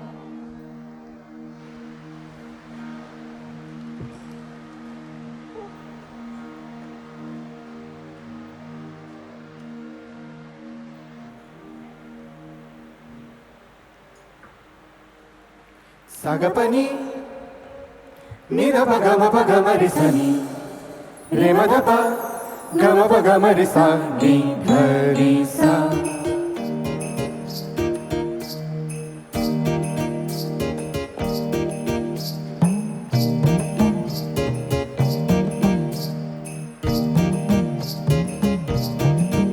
चल चल रे मुसाफिर चल, जहाँ सतगुरु का बसेरा है।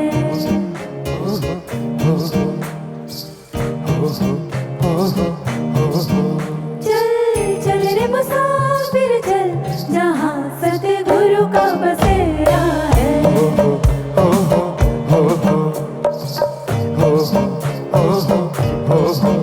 तेरा जीवन बड़ा अनमोल, तेरा जीवन बड़ा अनमोल, ये जोगी वाला फेरा है। चल चल रे मुसाफिर चल, जहाँ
दुनिया के मेले चलते रहेंगे, तू चाहे जिए ना जिए।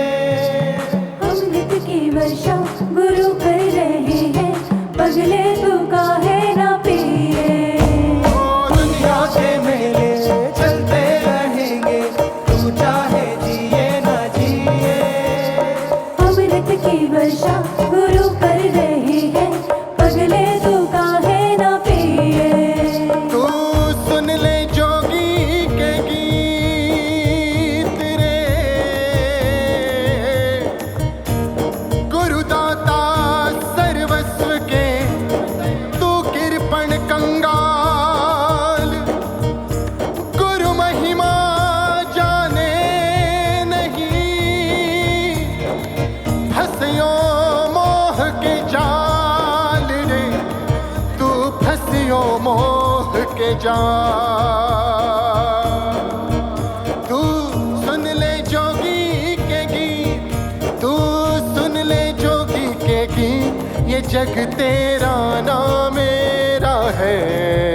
चल चल चल चल चल चल रे मुसाफिर चल, जहाँ सतगुरु का बसेरा है। चल चल रे मुसाफिर चल, जहाँ सतगुरु का बसेरा है।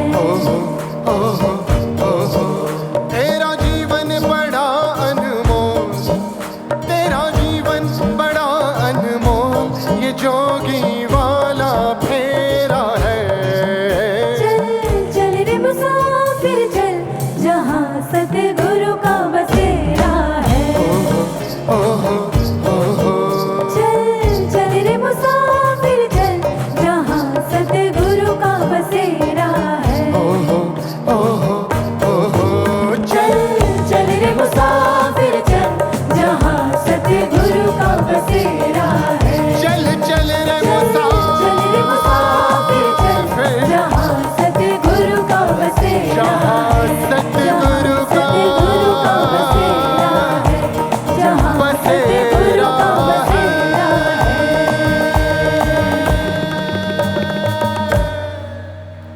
हेलो हेलो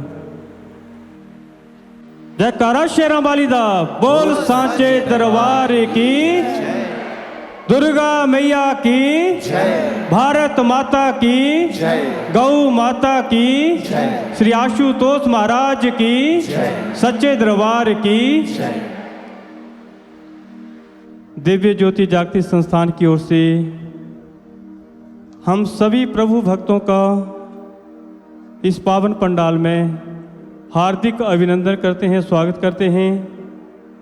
हम सभी श्रवण कर रहे हैं दिव्य ज्योति जागृति संस्थान, जिसके संस्थापक एवं संचालक हमारे परम पूजनीय गुरुदेव श्री आशुतोष महाराज जी हैं।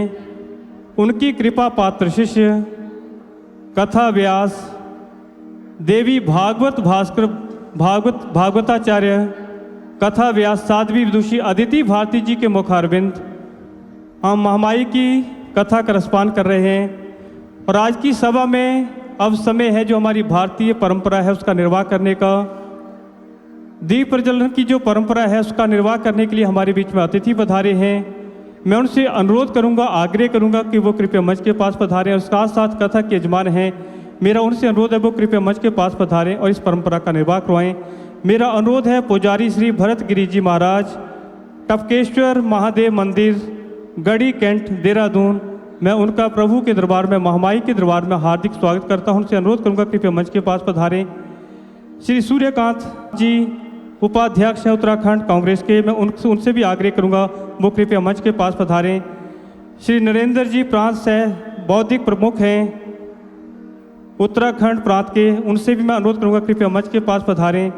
श्री राजेश अग्रवाल जी व्यवसायी हैं हल्द्वानी से, उनसे मेरा अनुरोध है कृपया मंच के पास पधारें। सरदार सतनाम सिंह जी, सरदार PS सिद्धू जी, सरदार हरपाल सिंह जी बजाज, सरदार हरमिंदर सिंह जी भल्ला, इसके साथ गुरु नानक महिला इंटर कॉलेज से हैं सभी, उनसे मैं अनुरोध करूंगा वो भी कृपया दीप प्रज्वलन की परंपरा में सम्मिलित होने के लिए मंच के पास पधारें। मैं अनुरोध करूंगा Shri CS Pandey ji, chief engineer हैं, उनसे मैं अनुरोध करूँगा कृपया मंच के पास पधारें। श्री राजेश गोयल जी, Shri S Negi ji, Shri Surendra Gupta ji property mix hospital से हैं, उनसे मैं अनुरोध करूँगा मंच के पास पधारें। श्री अनिल कुमार वर्मा जी संपादक हैं देहरादून टाइम्स एवं प्रदेश वरिष्ठ उपाध्यक्ष हैं, उनसे मैं अनुरोध करूँगा मंच के पास पधारें। इसके साथ साथ इस कथा के जो मुख्य यजमान हैं उनसे मैं अनुरोध करूंगा कृपया मंच के पास पधारें, इस परंपरा में सम्मिलित हों।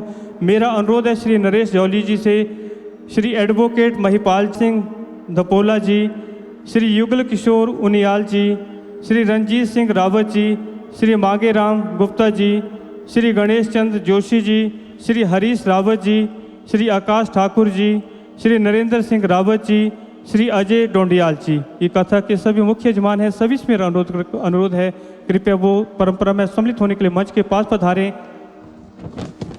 इसके साथ साथ इस कथा के जो आज के दैनिक यजमान हैं उनसे मैं अनुरोध करूंगा श्रीमती राजकुमारी निर्मोही जी, श्री सारंग फूल जी, श्री राजनारायण श्रीवास्तव जी, श्री हरीश रावत जी, श्रीमती रंजना ममगई जी, श्री जगदीश देवरानी जी, श्री भजन सिंह बड़तपाल जी, श्री हरेंद्र सिंह रावत जी, श्री स्वर्ण सिंह चौहान जी, श्री गुलाब सिंह, श्री कृष्ण सिंह रावत जी, श्री आरपी शर्मा जी, इनसे मेरा अनुरोध है कृपया वो भी इस परंपरा में सम्मिलित हों। और इसके साथ साथ अब मैं आग्रह करूंगा आदरणीय कथा व्यासी से कि हमें आगे की कथा का रसपान करवाएं और साथ ही साथ दीप प्रज्वलन की परंपरा चल रही है। आइए महामाई के चरणों में एक बार जोर से जयकार लगाते अपनी हाजिरी लगाते हुए आज की पावन कथा का रसपान करते हैं। जयकारा शेरा वाली दा बोल सांचे दरबार की जय। चल चल रे मुसाफिर चल, जहाँ सतगुरु का बसेरा है। क्यों कहा हमारे संतों ने ऐसा भक्तों? ठाकुर रामकृष्ण परमहंस जी के जीवन की एक घटना है जो हमें इस तथ्य को समझाती है। एक बार ठाकुर रामकृष्ण परमहंस जी अपने शिष्यों के साथ एक नदी के किनारे से निकल रहे थे और उस नदी के किनारे से निकलते हुए उन्होंने देखा कि मछुआरे ने मछलियों को पकड़ने के लिए जाल फैलाया हुआ है। रामकृष्ण परमहंस जी वहीं रुक गए और वह उस दृश्य को देखने लगे। सभी शिष्यों को भी उस दृश्य को देखने को कहा और तब रामकृष्ण परमहंस जी ठाकुर मुस्कुराने लगे। शिष्यों की ओर देखा और पूछा, कुछ समझे? लेकिन शिष्यों को नहीं समझ आई जो ठाकुर समझाना चाहते थे। उन्होंने दोनों हाथ जोड़कर पूछा, ठाकुर आप ही हमें समझा दीजिए, क्या दिखाना चाहते हैं? सामने तो बस एक जाल बिछा है और उसमें कुछ मछलियां फंसी हुई हैं। ठाकुर ने कहा, ध्यान से देखो, इस जाल को ध्यान से देखो। क्या तुम्हें दिखती हैं वो मछलियां जो इसमें फंसी हुई थी और अब इससे छूट गई हैं? और ज़रा ध्यान से देखो, अभी भी कुछ मछलियां हैं जो तड़प तड़प कर प्रयास कर रही हैं, इधर उधर प्रयास कर रही है कि वो इस जाल से छूट जाएं। आज जब ये दृश्य दिखाया तो अब सब पूछने लगे, ठाकुर आप क्या समझाना चाहते हैं? ठाकुर ने कहा, ये नदी जो है ना, ये संसार की नदी है और इस नदी में ये जो जाल फेंका गया है ना, ये माया रूपी जाल है और इस जाल में अधिकांश लोग जो हैं वो फंस जाते हैं और इस जाल में ही फंसकर इसी को जीवन मान लेते हैं। ये वो मछलियां हैं जिन्होंने प्रयास नहीं किया और इस जाल में फंसकर अपने जीवन का अंत कर दिया। लेकिन इस संसार रूपी माया जाल में फंसे हुए कुछ ऐसे भी प्राणी होते हैं जो जब इस जाल में फंसते हैं तो थोड़ा बहुत छटपटाती हैं। वो मछलियाँ थोड़ी देर प्रयास करती हैं लेकिन फिर प्रयास छोड़ देती हैं। ऐसे ही संसार में माया जाल में फंसे हुए लोग होते हैं। कुछ समय तो उससे निकलने के लिए प्रयास करते हैं। जब जीवन में दुख आता है, पीड़ा आती है, तो उस समय उस दुख पीड़ा से उबरने का प्रयास करती हैं, परंतु कुछ समय का प्रयास करने के बाद वो प्रयास करना छोड़ देती हैं और वह भी इस जाल में फंसी रह जाती हैं। लेकिन तीसरी एक श्रेणी है उन मछलियों की जो छटपटाना बंद नहीं करती, जो प्रयास करना बंद नहीं करती, और देखो वो मछलियाँ एकाएक उस जाल से मुक्त भी हो जाती हैं।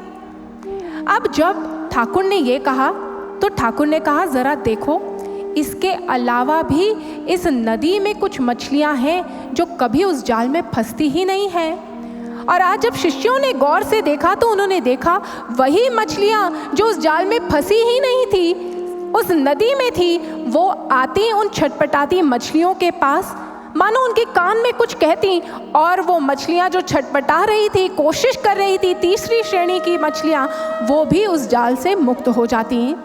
ठाकुर ने कहा यही रहस्य है इस संसार में, जो इस संसार से परे का सत्य जानने के लिए, इस जीवन का सत्य जानने के लिए प्रयासरत रहता है, छटपटाता रहता है, कोशिश करता रहता है, जो दुख को ही जीवन नहीं मान लेता, अपितु दुख के भीतर छुपी हुई उस आशा की किरण को पकड़कर उस सत्य को खोजने के लिए आगे बढ़ता है, उसके जीवन में आते हैं वह जो इस संसार में तो रहते हैं परंतु इस माया जाल से हमेशा मुक्त है, वह है सद्गुरु। वो सद्गुरु उसके जीवन में उसे मिलते हैं जब, तो वो भी मुक्त हो जाता है।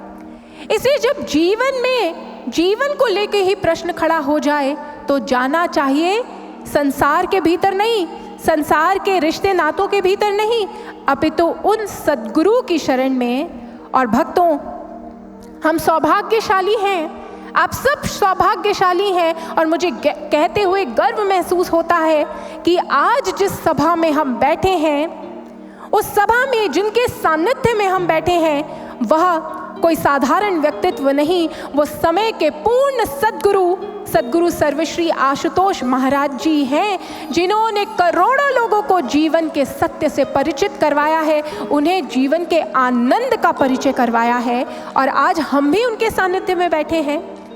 उस समय जब जन्मेजय के जीवन में वो विषाद आया तो वह बढ़ गया वेदव्यास जी की शरण में, और जब अर्जुन के जीवन में विषाद आया था तो वो पहुंचा था भगवान श्री कृष्ण के चरणों में, इसीलिए उसका विषाद योग बन गया, वो अवसर जिससे वो अपने जीवन में उस परम आनंद से युक्त हो सकता है, उसे जान सकता है।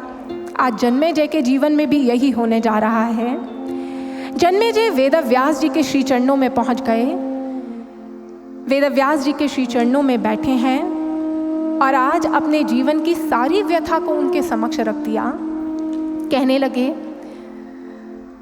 पितामह, मेरा जीवन अत्यंत दुखी है, देखिए मेरे साथ कैसी घटना घटी, और मेरे पिता, क्या उनकी सद्गति नहीं हुई?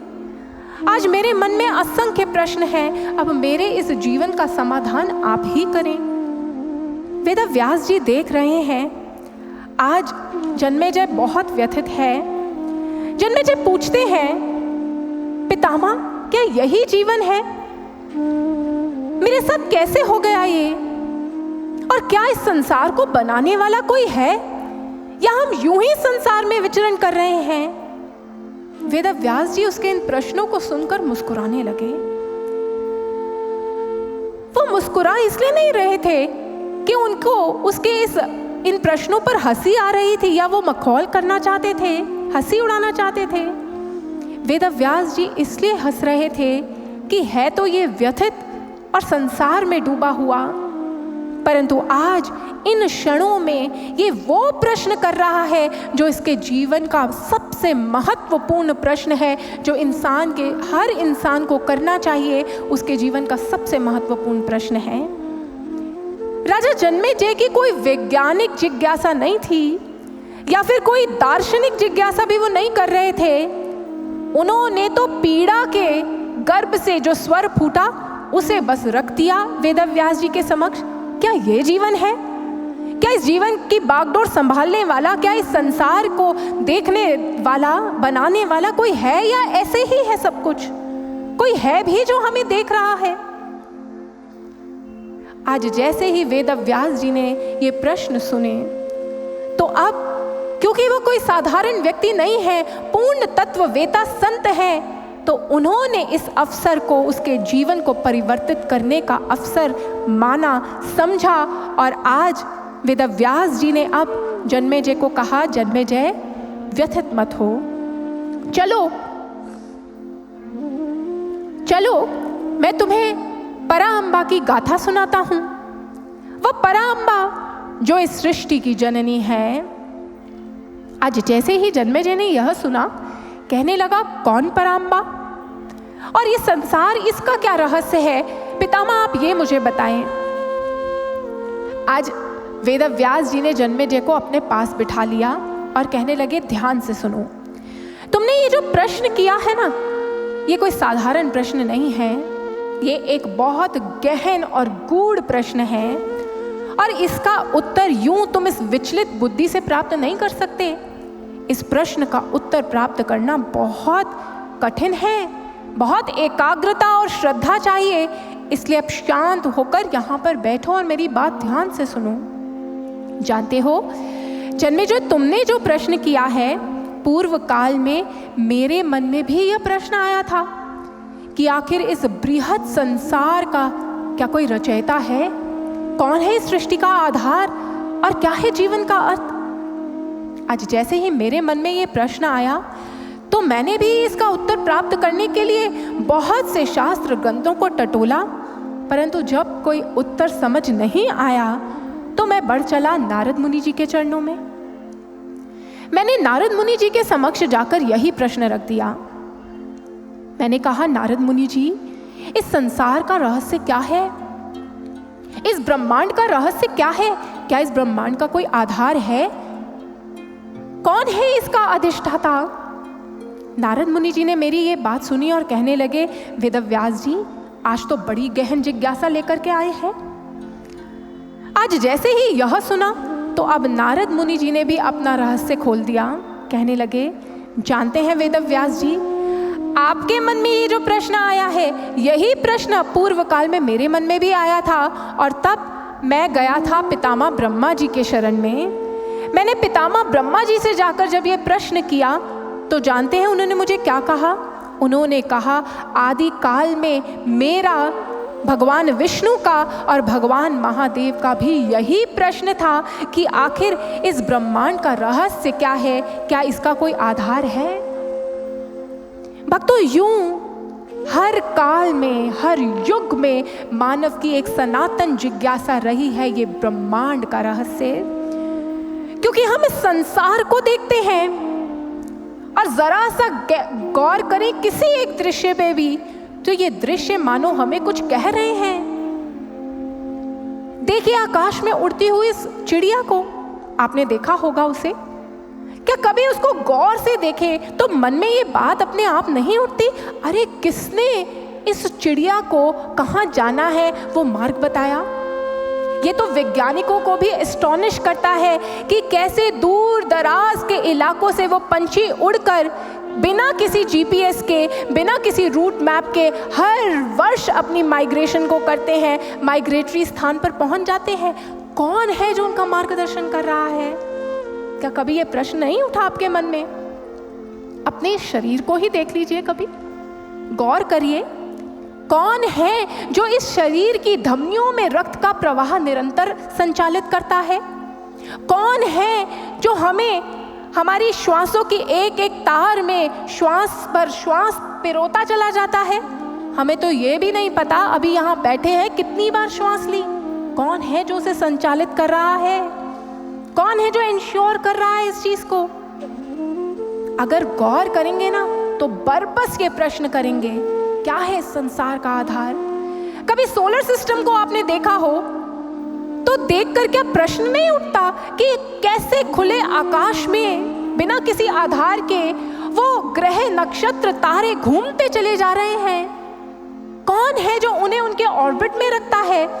निस्संदेह आज विज्ञान ने बहुत सारे ऐसे फोर्सेस, ऐसे प्रिंसिपल्स को इजाद कर दिया, लॉ ऑफ ग्रेविटी को इजाद कर दिया और तरह तरह के पैमानों को इजाद कर दिया, डिस्कवर कर दिया और उनके माध्यम से हम ग्रहों की जो उनका मूवमेंट है उसे परिभाषित कर देते हैं। परंतु एक बात बताइए, ग्रेविटेशन की इन्वेंशन किसने की? न्यूटन ने तो लॉ को खोजा, परंतु क्या उसके खोजने से पहले वृक्ष से सेब नहीं गिरता था नीचे? क्या उससे पहले पृथ्वी सूर्य के इर्द गिर्द चक्कर नहीं लगाती थी? वो कौन था जिसने ग्रेविटी के इस फोर्स का निर्माण किया? वे कौन है? सोच करके देखिए, सद्गुरु सर्वश्री आशुतोष महाराज जी ने एक बार मुस्कुराते हुए कहा था, निस्संदेह विज्ञान ने बहुत उन्नति की है और न्यूटन की ये लॉ ऑफ ग्रेविटेशन की खोज क्रांतिकारी थी, लेकिन उसने गिरते हुए सेब को देखा और लॉ ऑफ ग्रेविटेशन का इजाद किया। महाराज श्री ने कहा, अगर वो ये प्रश्न खोजता कि वो कौन सा फोर्स है जिससे एक सेब जो है वो टंगा रहता है, लगा रहता है उस पर, तो वो एक ऐसी क्रांतिकारी खोज कर लेता जो उसके जीवन को परिवर्तित कर देता, वो इस सृष्टि के आधार को खोज निकालता। भक्तों, ये सृष्टि हमें बता रही है किसी के बारे में, और जीवन की आपाधापी में हमने ये प्रश्न करने बंद कर दिए। छोटे थे, छोटा बच्चा आता है ना घर में, तो वो हमसे पूछता है, उसको लेकर हम घुमाने लेकर जाते हैं। हम जब छोटे थे अपने माता पिता के साथ जाते थे तो पूछ लेते थे, गाय 4 पैरों पर क्यों खड़ी होती है, आकाश का रंग नीला क्यों है। माँ पिता को जितना पता होता तो वो बता देते थे और उनको मुस्कुराकर हमारी जिज्ञासाओं को इधर उधर कर देते थे। परंतु भक्तों, हम बड़े हुए, हमने वो जिज्ञासाएं करनी ही छोड़ दी, और नतीजा क्या है, इसको ही जीवन मान लिया। जीवन का जो सत्य ये जिज्ञासाएं हमें बता सकती थी वो हमने छोड़ दी। परंतु आज अवसर मिला है, एक बार फिर जगत जननी ने अपनी गोद में बिठाया है और उसके सामने तो हम सब बालक हैं। तो चलिए उस जगत जननी के समक्ष ये जिज्ञासाएं रखते हैं और जानते हैं कि आखिर इस सृष्टि का रहस्य क्या है। उस समय जब वेदव्यास जी ने ये बताया कि आदि काल में ब्रह्मा, विष्णु और महेश जी की भी यही जिज्ञासा रही थी, तो अब जन्मेजय ने कहा, फिर उन्हें किस प्रकार से उत्तर मिला था, पितामह मुझे बताइए। तो आज वेदव्यास जी ने अब वो दृष्टांत सुनाया जो नारद मुनि जी के मुख से सुना था उन्होंने, और नारद मुनि जी ने जो ब्रह्मा जी के मुख से सुना था। ब्रह्मा जी कहते हैं नारद मुनि जी को, आदि काल का समय था, ये वह क्षण था जब संपूर्ण सृष्टि जो थी वो प्रलय सागर में डूबी हुई थी। उस समय एक कमल के आसन पर बैठकर मैं ध्यान कर रहा था, और ध्यान करते करते एकाएक मेरे मन में ये विचार कौंधा, अरे मैं यहाँ पर कैसे आ गया, और ये संपूर्ण जो जल राशि है ये किस आधार पर टिकी है। मैंने अपने नेत्र खोले और इधर उधर खोजने लगा कि इस प्रश्न का उत्तर खोजूं, परंतु इधर उधर खोजने पर कुछ भी नहीं पता चला। तब उस समय मैं एक बार पुनः फिर उस कमल के आसन पर साधना में बैठ गया। अब कुछ समय व्यतीत हुआ, ध्यान गहन था, और एकाएक मुझे एक स्वर सुनाई दिया, सृष्टि करो। जैसे ही मैंने ये स्वर सुना, सृष्टि करो, तो मेरे मन में आया, किसकी सृष्टि करूं।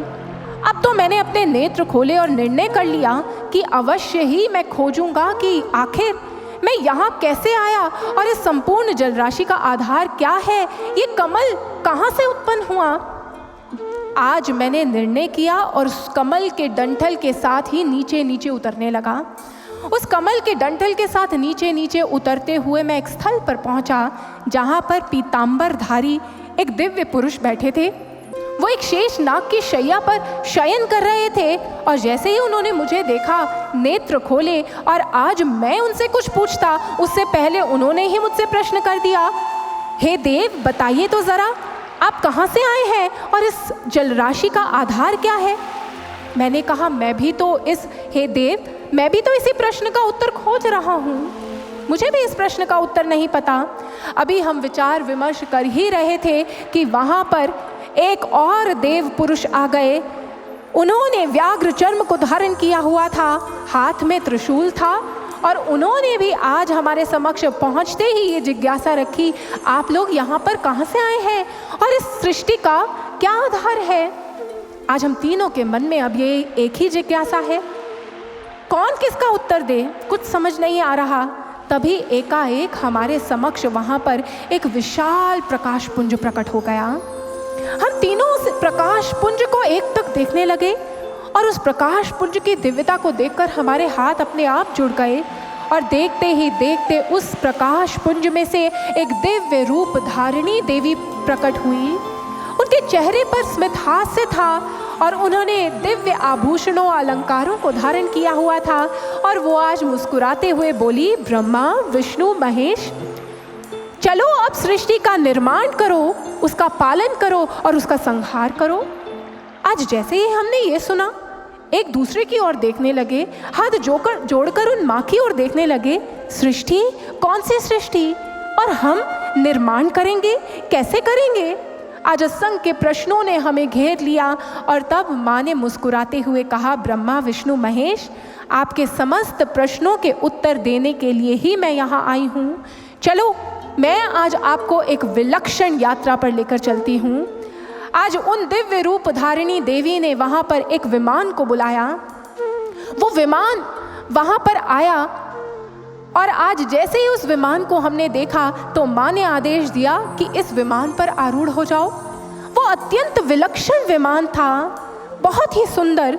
हम उस विमान पर आरूढ़ हो गए और आज उन दिव्य रूप धारिणी ने हमें उस विमान पर यात्रा कराना प्रारंभ किया।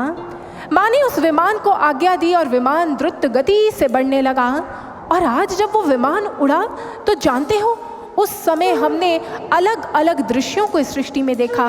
कहीं पर वन प्रदेश थे, कहीं पर भवन थे, कहीं पर जलचर थे, कहीं पर नभचर थे और यूं समस्त सुंदर ब्रह्मांड के दृश्यों को हम देखने लगे। तभी माँ ने अपने विमान को इशारा किया और उस विमान को एक लोक के समक्ष लाकर रोक दिया। और हम तीनों की ओर इशारा करते हुए कहती हैं, देखो जरा इस लोक में देखो कौन है। आज जैसे ही हम तीनों ने आगे बढ़कर उस लोक के किवाड़ खोलकर झांकने का प्रयास किया तो मैं तो स्तब्ध रह गया। ब्रह्मा जी कहते हैं, मैंने देखा कि मेरे ही आकार वाला, मेरे ही जैसे दिखने वाला एक देव पुरुष, एक और ब्रह्मा कमल के आसन पर बैठा है और वह वेदों का ज्ञान संतों को प्रदान कर रहा है। जैसे ही ये दृश्य देखा तो मैं तो अवाक रह गया।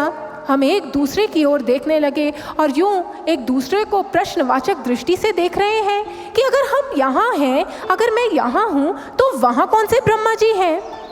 इतना कहना था कि प्रश्न को लेकर माँ की ओर जब बढ़े तो आज माँ मौन है, बस मुस्कुरा रही है। माँ ने विमान को एक बार पुनः इशारा किया। वो विमान फिर से आगे बढ़ने लगा, चलता चला जा रहा है। और आज चलते चलते माँ ने अब उस विमान को एक और क्षेत्र के समक्ष जाकर रोक दिया। एक विशाल सागर है और उस सागर में शेषनाग की शैया पर एक पीतांबरधारी देव पुरुष विराजमान है। और आज जब इस दृश्य को उन तीनों ने देखा तो भगवान विष्णु अवाक रह गए। भगवान विष्णु सोचने लगे, मैं तो यहाँ हूँ इस विमान में, फिर वह कौन है? वो तो मेरे ही आकार वाले लगते हैं। बस इसको देखना था। आज वह भी अवाक रह गए, माँ की ओर प्रश्नवाचक दृष्टि से देख रहे हैं, परंतु वह दिव्य रूप धारिणी तो मुस्कुराते हुए विमान को आगे उड़ने का संकेत दे देती हैं। विमान फिर तेजी से उड़ने लगता है, उड़ता चला जा रहा है, उड़ता चला जा रहा है। और अब उस विमान को माँ ने एक पर्वत के समक्ष लाकर रोक दिया। जानते हैं कौन सा पर्वत था भक्तों? कैलाश पर्वत था। और अब कौन अवाक रह जाएगा? कौन अवाक रह जाएगा? भगवान महादेव। आज जैसे ही भगवान महादेव ने वो दृश्य देखा तो वो भी अवाक रह गए। उन्होंने देखा शिला के आसन पर उन्हीं की तरह एक देव पुरुष बैठे हैं और समाधि की अवस्था में निमग्न है। अब तीनों के मन में एक ही प्रश्न है कि हम तो यहाँ थे, फिर ये सब क्या दिख रहा है? ये कैसी सृष्टि है जो हमें दृष्टिगोचर हो रही है? तीनों प्रश्नवाचक दृष्टि से देवी माँ की ओर देख रहे हैं, परंतु आज माँ उन्हें कोई उत्तर नहीं दे रही। माँ तो अपनी लीला का विस्तार कर देती है, अपनी लीला का विस्तार करती है और उस विमान को आगे बढ़ने का आदेश देती हैं। और जैसे जैसे विमान आगे बढ़ रहा है, माँ एकाएक उस विमान से अंतर्ध्यान हो जाती हैं। जैसे ही माँ अंतर्ध्यान हुई तो अब तीनों सोचने लगते हैं, अरे जो हमारे प्रश्नों का उत्तर देने आई थी, एकाएक वो कहाँ चली गई? चलते चलते वो विमान एक द्वीप के समक्ष आके रुक जाता है। वो द्वीप अत्यंत मनोरम था।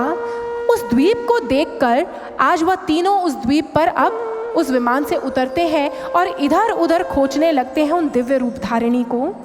खोज रहे हैं कि हमें वो दिव्य रूप धारिणी कहीं दृष्टिगोचर हो जाए, हमारे प्रश्नों के उत्तर तो वही दे सकती है।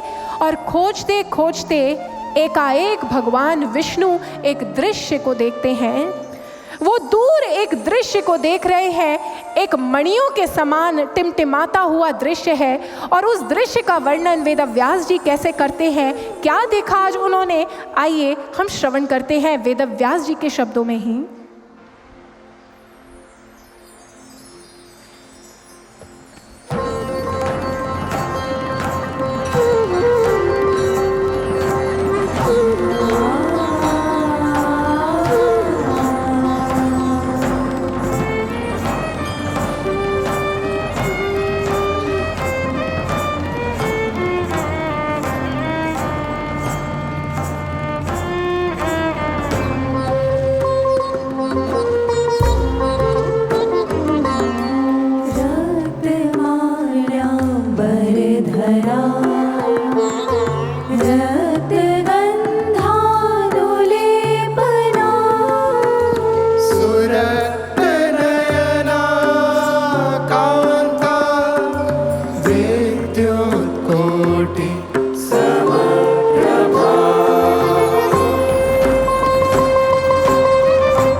भगवान विष्णु ने जिस दृश्य को देखा था, उस दृश्य का वर्णन कर रहे हैं वेदव्यास जी।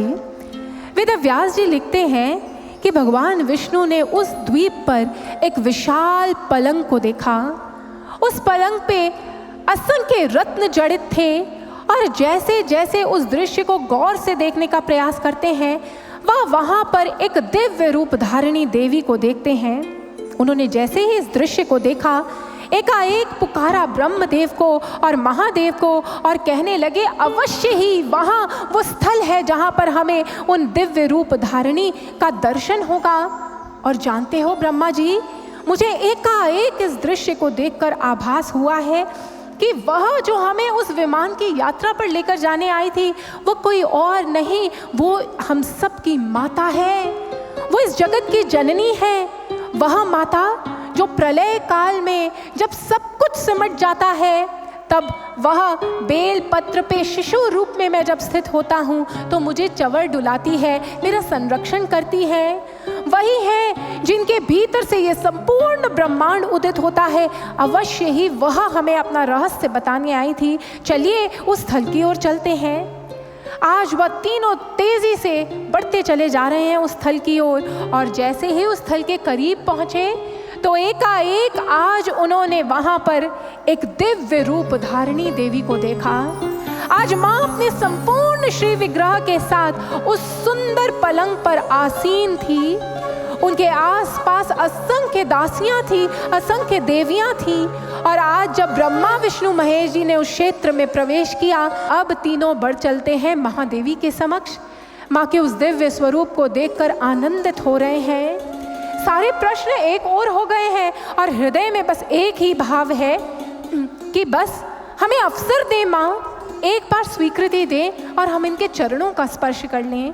जैसे ही ये सुना तो अब एकाएक मन में ये सोचना ही था कि हमें माँ के चरणों का स्पर्श करने का अवसर मिले, तो वो माँ जो अंतर्यामी है, आज उन अंतर्यामी माँ ने उनके भावों को पढ़ लिया और मानो अपने नेत्रों से ही उन्हें स्वीकृति दे दी।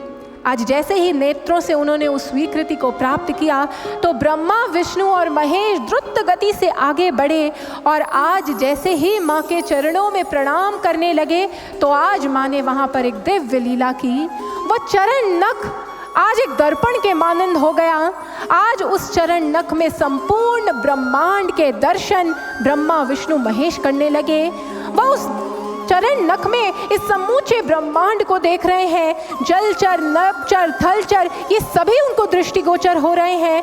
वह अनंत लोकों को उसके भीतर देख रहे हैं, वे अपने स्वरूप को उसके भीतर देख रहे हैं। और आज इस दृश्य को देखकर वह दोनों हाथ जोड़ लेते हैं, अवाक रह गए हैं, माँ की ओर विस्मित होकर देख रहे हैं और माँ के चरणों में नतमस्तक हो जाते हैं। हे माँ, हम जान गए हैं आप ही संपूर्ण सृष्टि की माता हैं, आप ही संपूर्ण सृष्टि का आधार है।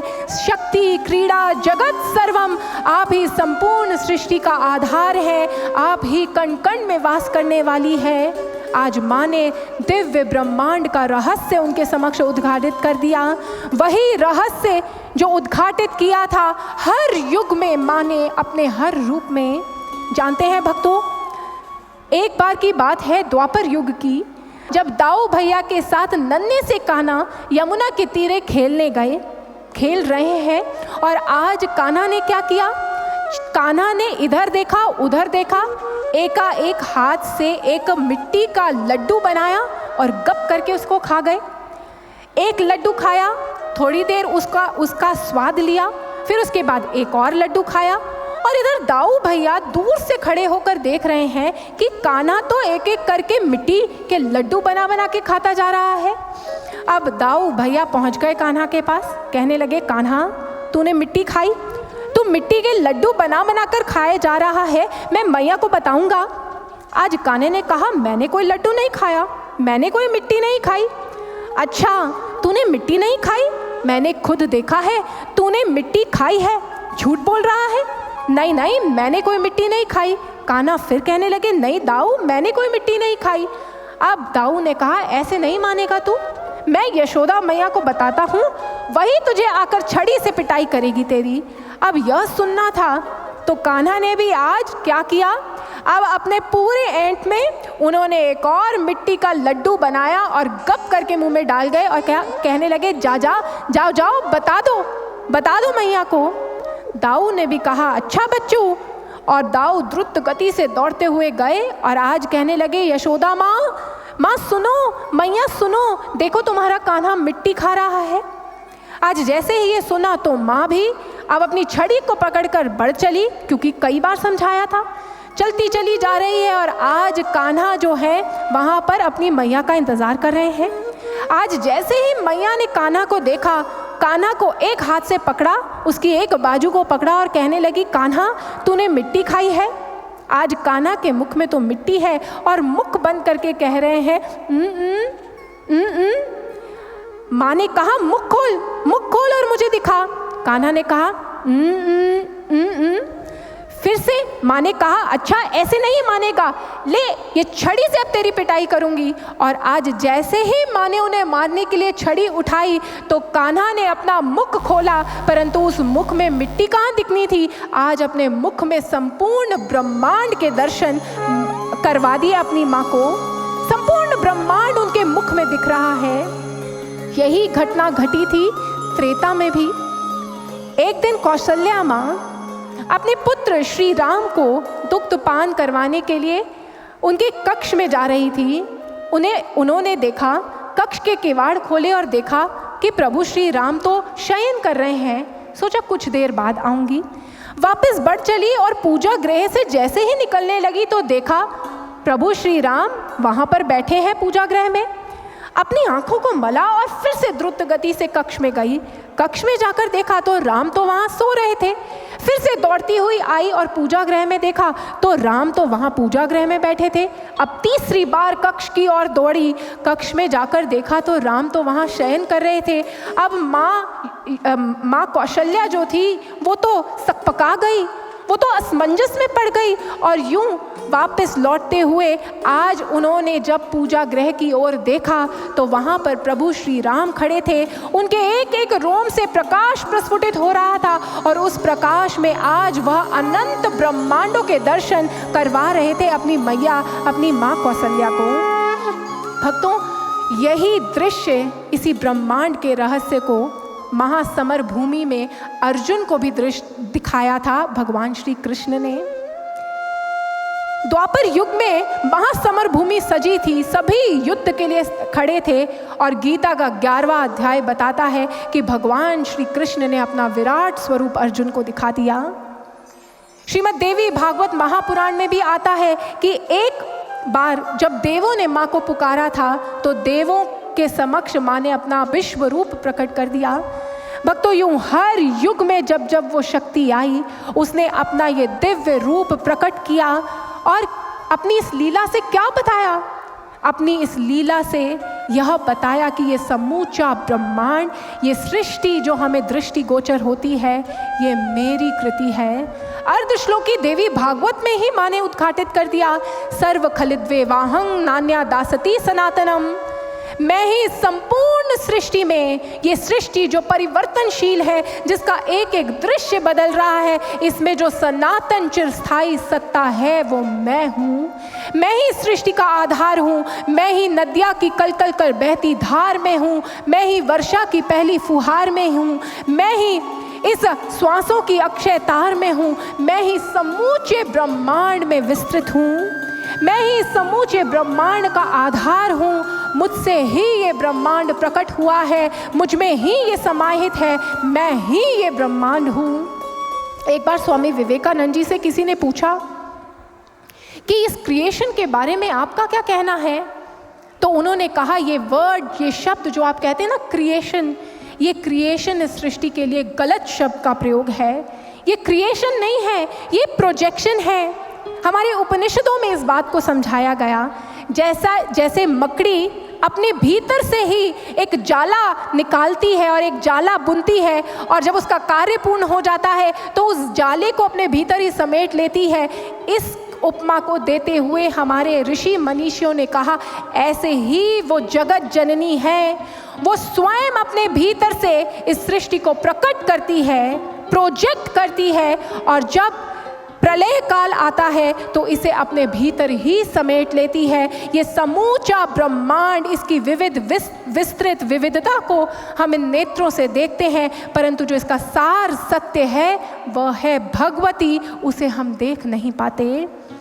लेकिन उस सत्य को देखा हमारे महापुरुषों ने, उसे देखा हमारे ऋषि मनीषियों ने और उन्होंने ही ब्रह्मांड का ये प्रसंग हर शास्त्र ग्रंथ में दर्ज कर दिया।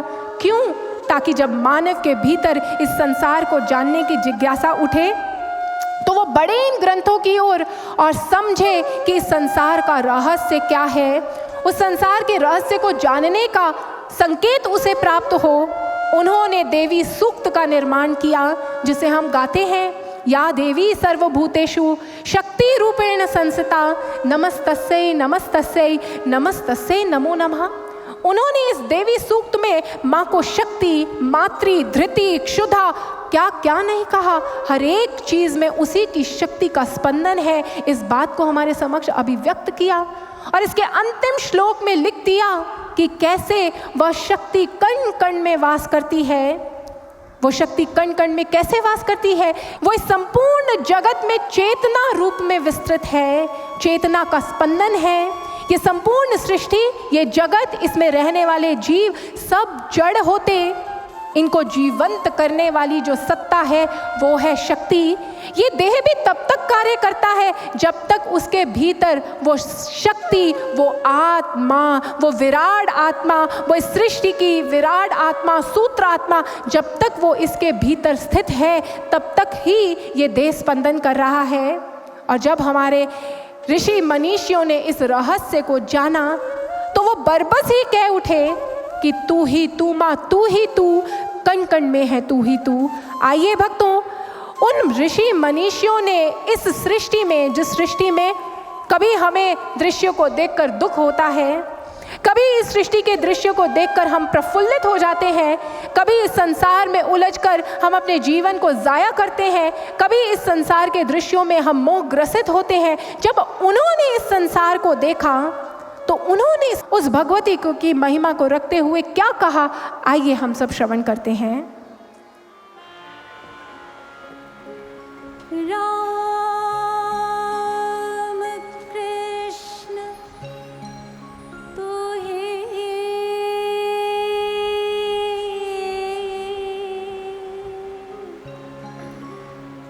नजराने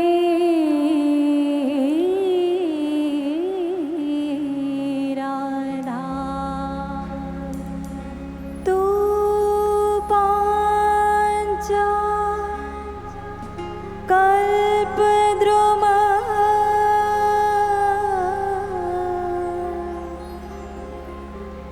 हारिणी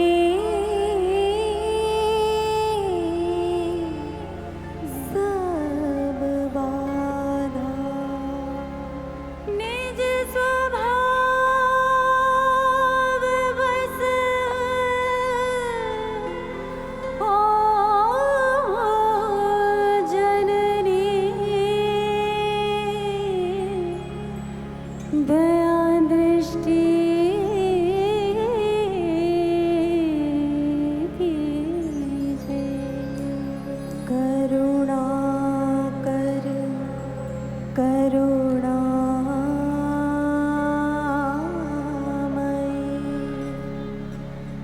कर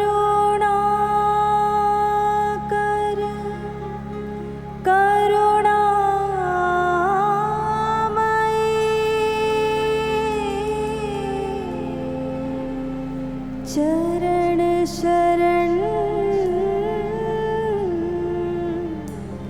दीज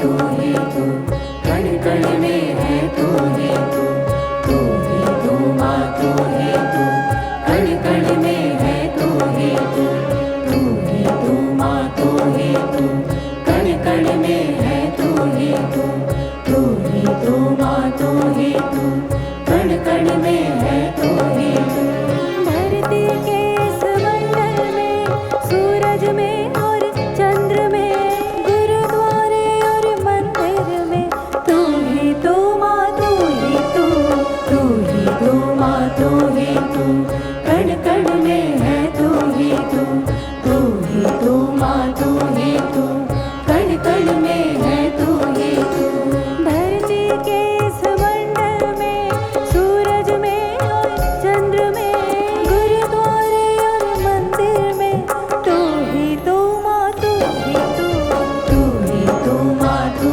ही तू कण कण में है तू ही तू माँ तू ही तू कण कण में है तू ही तू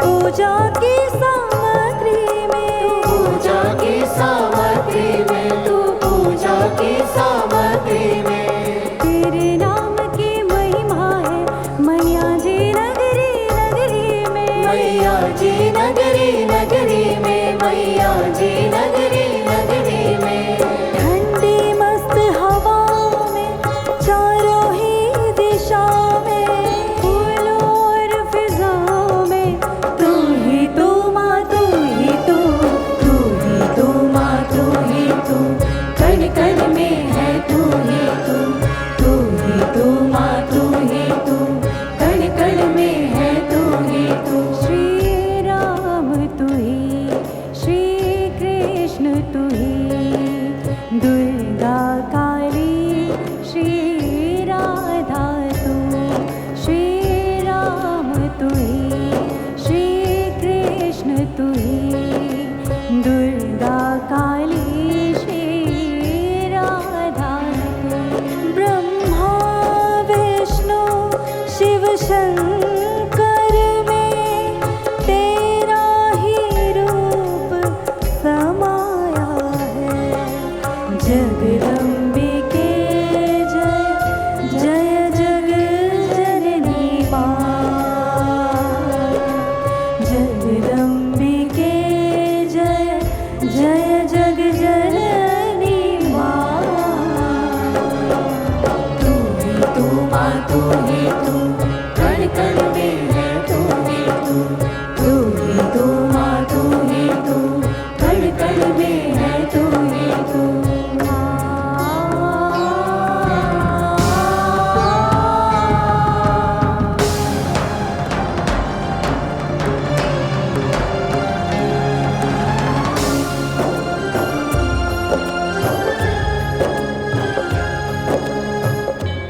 का सितारा माँ, नसीबों का सितारा माँ, नसीबों का सितारा माँ।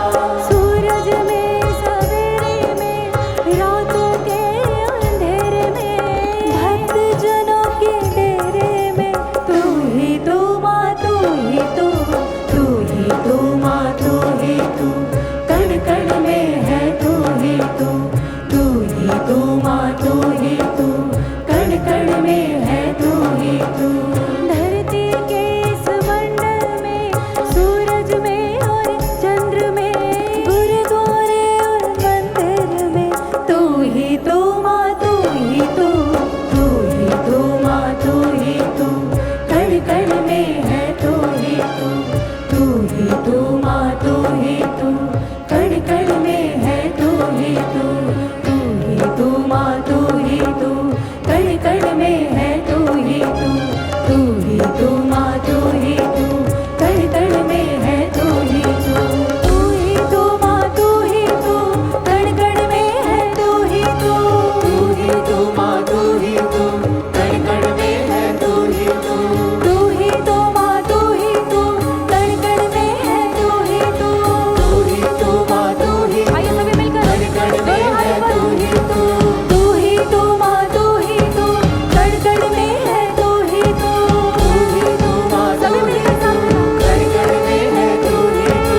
तू ही तू माँ, तू ही तू, कण कण में है तू ही तू, तू ही तू माँ, तू ही तू, कण कण में है तू ही तू।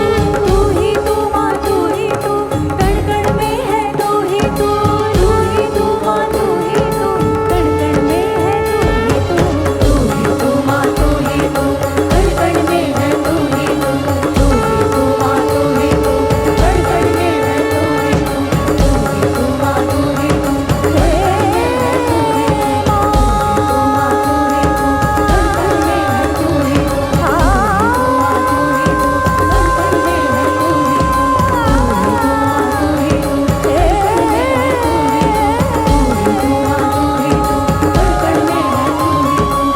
तू। तू ही तू माँ, तू ही तू, कण कण में है तू ही तू। तू ही तू माँ, तू ही तू, कण कण में है तू ही तू। तू ही तू माँ, तू ही तू, कण कण में है तू ही तू। कण कण में है तू ही तू, कण कण में है तू ही तू। तू ही तू माँ, तू ही तू, कण कण में है तू ही तू। हमारे संतों महापुरुषों ने जब इस सृष्टि के नज़ारों को देखा तो कण कण में उन भगवती को देखा, कण कण में उस भगवती को देखा। और हमारी भारतीय संस्कृति में नदियों की पूजा का विधान, वृक्षों की पूजा का विधान, सूर्य की, चंद्र की, इन सभी ग्रह नक्षत्र तारों की पूजा के विधान को बना दिया भक्तों। लेकिन आज एक वर्ग ऐसा है जो इन विधानों को कर रहा है और एक वर्ग ऐसा है जिसे ये सुपरस्टिशंस लगते हैं, जिसे ये दकियानूसी ऑर्थोडॉक्स ख्यालात लगते हैं। वो है हमारा आज का युवा वर्ग, हमारा आज की मॉडर्न एजुकेटेड सोसाइटी। उसे लगता है भारत में ये कैसे सुपरस्टिशंस हैं। परंतु जानते हैं भक्तों, हमें ये सुपरस्टिशंस इसलिए लगते हैं क्योंकि हमारे पास वो विजन नहीं है, वो दृष्टि नहीं है जो उन ऋषि मनीषियों के पास थी। इसीलिए हम एक ओर तो माँ की पूजा करते हैं और दूसरी ओर उसकी बनाई हुई सृष्टि का ही, उसकी बनाई हुई प्रकृति का ही दोहन कर रहे हैं।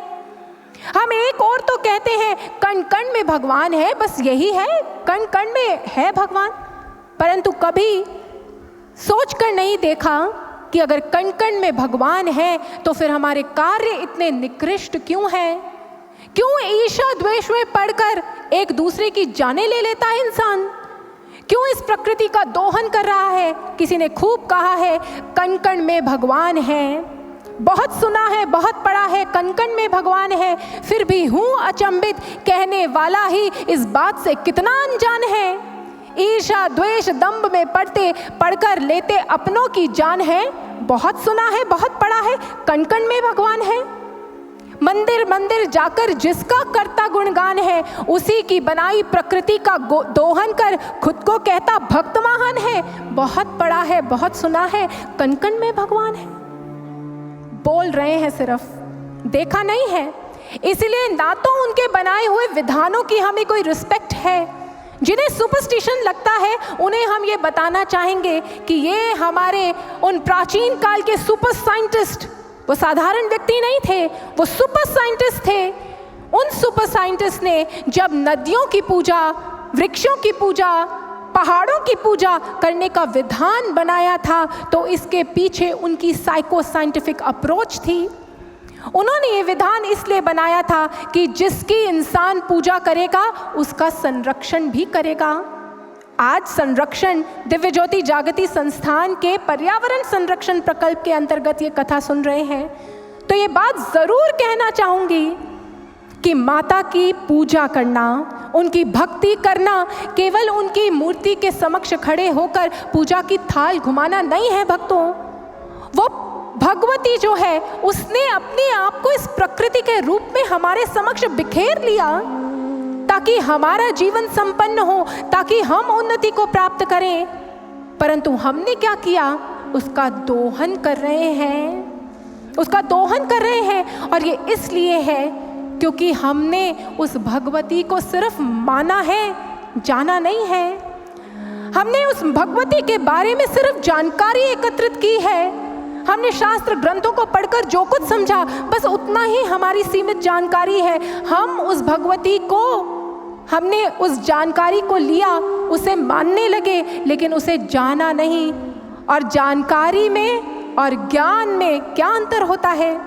जैसे हम कहते हैं चीनी मीठी है, ये जानकारी है, लेकिन अब जब उस चीनी को खा लेते हैं तो पता चल जाता है कि वो मीठी है। ठीक ऐसे ही उस भगवती को हमने केवल और केवल बातों का विषय माना, उसे केवल उसकी महिमा को केवल शब्दों में सुना, परंतु उस भगवती का दर्शन हमारे उन ऋषि मनीषियों ने किया था। आज अगर हम चाहते हैं कि जिस सृष्टि के सनातन सत्य को उन्होंने जाना वो हम भी जाने, तो वही मार्ग अपनाना होगा।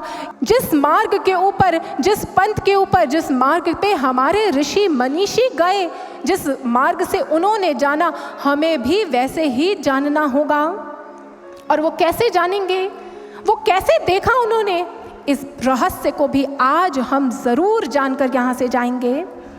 आज ब्रह्मा विष्णु महेश ने तो इस रहस्य को जान लिया। भगवान श्री कृष्ण ने अर्जुन को भी यही रहस्य बताया था।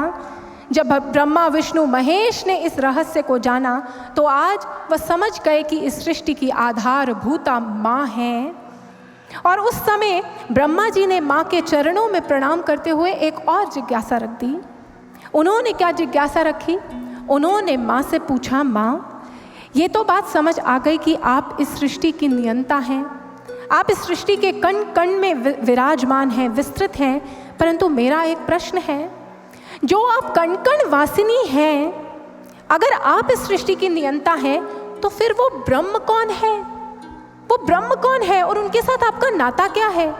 भक्तों, हम भी इस कथा को श्रवण कर रहे हैं और ये भी एक प्रश्न हमारे मन में उठा होगा कि आज हम देवी की गाथा सुन रहे हैं तो उनको हमने सृष्टि का नियंता कह दिया, कभी हम ब्रह्म को सृष्टि का नियंता कहते हैं, तो ये क्या है? माँ भगवती इस दुविधा का भी निवारण अपने इस लीला प्रसंग में कर रही हैं। माँ भगवती कहती है, सदैकत्वम न भेदो अस्ति सर्वदेव ममास्य च। माँ कहती है, मुझ में और समस्त देवों में और उन ब्रह्म में कोई अंतर नहीं है। मैं और ब्रह्म, मेरा और ब्रह्म का संबंध तो ऐसा है जैसे सूर्य और उसकी किरण का होता है। मेरा और ब्रह्म का संबंध तो ऐसा है जैसे पुष्प और उसकी सुगंधी का है, सागर और उसकी लहर का है, दूध और उसकी श्वेतता का है। क्या हम पुष्प में से उसकी सुगंध को अलग कर सकते हैं भक्तों? नहीं कर सकते। सुगंध है तो हमें पुष्प का बोध होता है और पुष्प है तो सुगंध उत्पन्न होती है। सूर्य हमसे करोड़ों मील दूर है और उस लाखों लाखों मील दूर बैठे हुए सूर्य को हम कैसे जानते हैं? कैसे हमें उसका परिचय मिलता है? कैसे हम उसका प्रभाव पाते हैं? वो अपनी किरणों को जब इस धरा पर भेजता है तो हमारी इस धरा के समस्त कार्य व्यवहार जो है वो संचालित होने लगते हैं। प्लांट्स के अंदर जो फोटोसिंथेसिस होता है वो सूर्य का गोला खुद आके नहीं करता, उसकी किरणें करती है। यो ब्रह्म और शक्ति, उनमें कोई पृथकता नहीं है, वो दोनों एक हैं, परंतु हमें पृथकता दिखती है। क्यों दिखती है? हम इस संसार में विविधता को देखते हैं, क्यों दिखती है हमें? हमारे पास वो विजन क्यों नहीं जो उनके पास था? क्यों हमें ये पृथकता दिखती है? क्यों हमें, हमारे लिए राम, कृष्ण, देवी माँ, ये सब अलग अलग है? क्यों ऐसा है? माँ कहती है ये केवल और केवल मात्र बुद्धि का भ्रम है। हम उस ईश्वर को जो असीम है उसे अपनी बुद्धि के छोटे से कठौते में भरना चाहते हैं। हम उसे अपनी बुद्धि से समझना चाहते हैं, और ये बुद्धि जो है ये द्वंद्व पर टिकी है। ये बुद्धि जो है सीमित है। इस बुद्धि के यंत्र जो हैं किसी भी चीज़ को परखने के लिए, वो क्या है? ये 2 नेत्र, ये 5 इंद्रियां, ये हाथ, ये स्पर्श, ये स्वाद, यही सब तो यंत्र है। अब ज़रा सोच करके देखें, इन आँखों से, जिन आँखों का पैमाना हम लेते हैं और बुद्धि से कहते हैं कि वो ईश्वर अगर है तो दिखता तो है नहीं, तो कहाँ है वो ईश्वर? हमें तो नहीं दिखता। जो दिखता है वो अलग अलग स्वरूप दिखता है। तो इस बुद्धि के बलबूते पे हम क्या कहते हैं कि वो ईश्वर है नहीं, पता नहीं कहाँ है, क्योंकि वो दिखता तो नहीं। परंतु एक बात बताइए भक्तों, क्या इन नेत्रों से आपको दही के अंदर रहने वाला वो लैक्टोबैसिलस बैक्टीरिया दिखता है? क्या इन नेत्रों से आपको इस वायुमंडल में जो असंख्य बैक्टीरियाज हैं, जर्म्स हैं, अभी भी हैं, हमारे हाथों के ऊपर जो इतने सारे बैक्टीरियाज हैं, हमारी स्किन पे जो इतने सारे बैक्टीरियाज हैं, वो आपको दिखते हैं? बताइए। इन आँखों की तो एक लिमिट है, एक रेंज है, उसके भीतर ही देख सकती है, उससे परे नहीं देख सकती। तो ये पैमाना है ही नहीं। ये बुद्धि सीमित है, इस बुद्धि के पैमाने सीमित है, इस बुद्धि की अंडरस्टैंडिंग सीमित है, इसलिए ये विविधता को देखती है और ये एकता को नहीं देख पाती, ये एकता का असेसमेंट नहीं कर पाती। एक बार दिव्य गुरु श्री आशुतोष महाराज जी के समक्ष ऐसा ही प्रश्न रखा गया। महाराज जी से पूछा गया कि महाराज जी, जब मैं ऐसी बातें सुनता हूँ ना, एक जिज्ञासु ने कहा, मैं जब ऐसी बातें सुनता हूँ ना कि कण कण में भगवान है, वो भगवान हर जगह स्थित है, हमारे भीतर भी वो स्थित है, तो मेरा तो भगवान से विश्वास ही उठ जाता है। कहाँ दिख रहा है कण कण में भगवान? महाराज श्री ने तब उन सज्जन को कहा था, आप बुद्धि से उसे समझना चाहते हैं और बुद्धि के तर्क वितर्कों से परे है वो भगवान। राम अतर्क बुद्धि मनवाणी। राम का रहस्य, उस प्रभु का रहस्य, उस भगवती का रहस्य इस बुद्धि से परे का रहस्य है। तब महाराज श्री ने एक दृष्टांत सुनाया था। एक बार एल्बर्ट आइंस्टाइन के पास एक घरेलू महिला आई। एल्बर्ट आइंस्टाइन ने एक क्रांतिकारी खोज की थी, E=mc², फिजिक्स की क्रांतिकारी खोज। और उनके पास एक घरेलू महिला आई और उसने कहा, आइंस्टाइन, मैंने सुना है आपने क्रांतिकारी खोज की है, ज़रा आपने इस E=mc² के बारे में मुझे भी समझाइए। अब एल्बर्ट आइंस्टाइन जो थे वो परेशान हो गए, सोच में पड़ गए। इतना जटिल रहस्य और जिसका विज्ञान से कोई संपर्क ही नहीं है, उसको कैसे समझाऊं, कैसे बताऊं? तो वहाँ पर वो एक कहानी सुनाते हैं उस महिला को। वो उस महिला को कहते हैं कि एक बार मेरा एक मित्र था, वो नेत्रहीन था और हम दोनों एक स्थान पर यात्रा करने के लिए जा रहे थे। एकाएक यात्रा करते हुए, बहुत ठंड का मौसम था, तो कुछ गर्मी आ जाए शरीर में, मेरा मन किया कि मैं दूध पी लेता हूँ। तो मैंने अपने उस नेत्रहीन मित्र को कहा कि मुझे दूध पीना है। मेरे उस मित्र ने पूछा, अरे ये दूध क्या होता है? मैंने उसे कहा, दूध सफ़ेद रंग का होता है। उस मित्र ने कहा, सफ़ेद क्या होता है? मैंने उसे कहा, हंस का रंग सफ़ेद होता है। उसने कहा, हंस क्या होता है? अब एक एक प्रश्न पूछ रहा है और मैंने कहा, अच्छा छोड़ो, दूध क्या पीना चलते हैं। उसने कहा, नहीं, अब तो तुमने मेरी जिज्ञासा और बढ़ा दी है। अब तो तुमने, मेरा एक प्रश्न था दूध क्या होता है, अब तो मेरे 3 प्रश्न हैं, दूध क्या होता है, सफ़ेद क्या होता है, हंस क्या होता है। तब मैंने क्या किया, तब मैंने अपने हाथ को ऐसे मोड़ लिया और उसका स्पर्श उसे करवाया और उसे कहा, ये ऐसा होता है हंस। तो उसने कहा, अच्छा मैं समझ गया, दूध जो है वो मुड़ा हुआ होता है। बुद्धि का पैमाना है।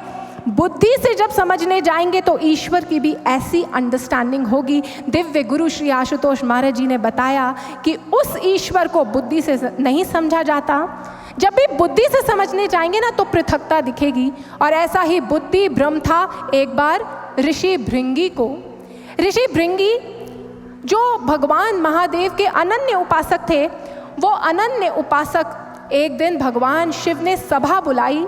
समस्त ऋषि मनीषी वहाँ पर स्थित थे और उस सभा में बुलाया गया मुनि भृंगी को भी। मुनि भृंगी वहाँ पर आए और आज अत्यंत प्रसन्न है कि मेरे आराध्य भगवान शिव ने मुझे बुलाया है। आज जैसे ही उस सभा में पहुँचे तो आज उस सभा में भगवान महादेव के साथ स्थित थी माँ शक्ति। आज माँ शक्ति और भगवान शिव दोनों ही वहाँ थे। काफ़ी लंबे समय तक विचार विमर्श चला। बहुत सा ज्ञान था जो महादेव और महाशक्ति ने प्रदान किया, शिव और शक्ति के माध्यम से उन समस्त ऋषियों ने प्राप्त किया। उसके बाद उन्हें ऋषियों में से एक ने आग्रह किया, हे महादेव, इस सभा को विसर्जित करने से पूर्व हम सब आपकी परिक्रमा करना चाहते हैं, आपकी परिक्रमा करना चाहते हैं। जैसे ही यह सुना तो आज महादेव ने आज्ञा दे दी और अब एक एक करके वो ऋषि उठते गए और महादेव और माँ शक्ति, माँ पार्वती की परिक्रमा करने लगे। परिक्रमा करते, प्रणाम करते और अपने स्थान पर जाकर बैठ जाते। अब बारी आई ऋषि भृंगी की। और ऋषि भृंगी जो अपने आप को महादेव के बहुत बड़े भक्त कहते थे, उनके मन में, उनकी बुद्धि में भ्रम का वास था।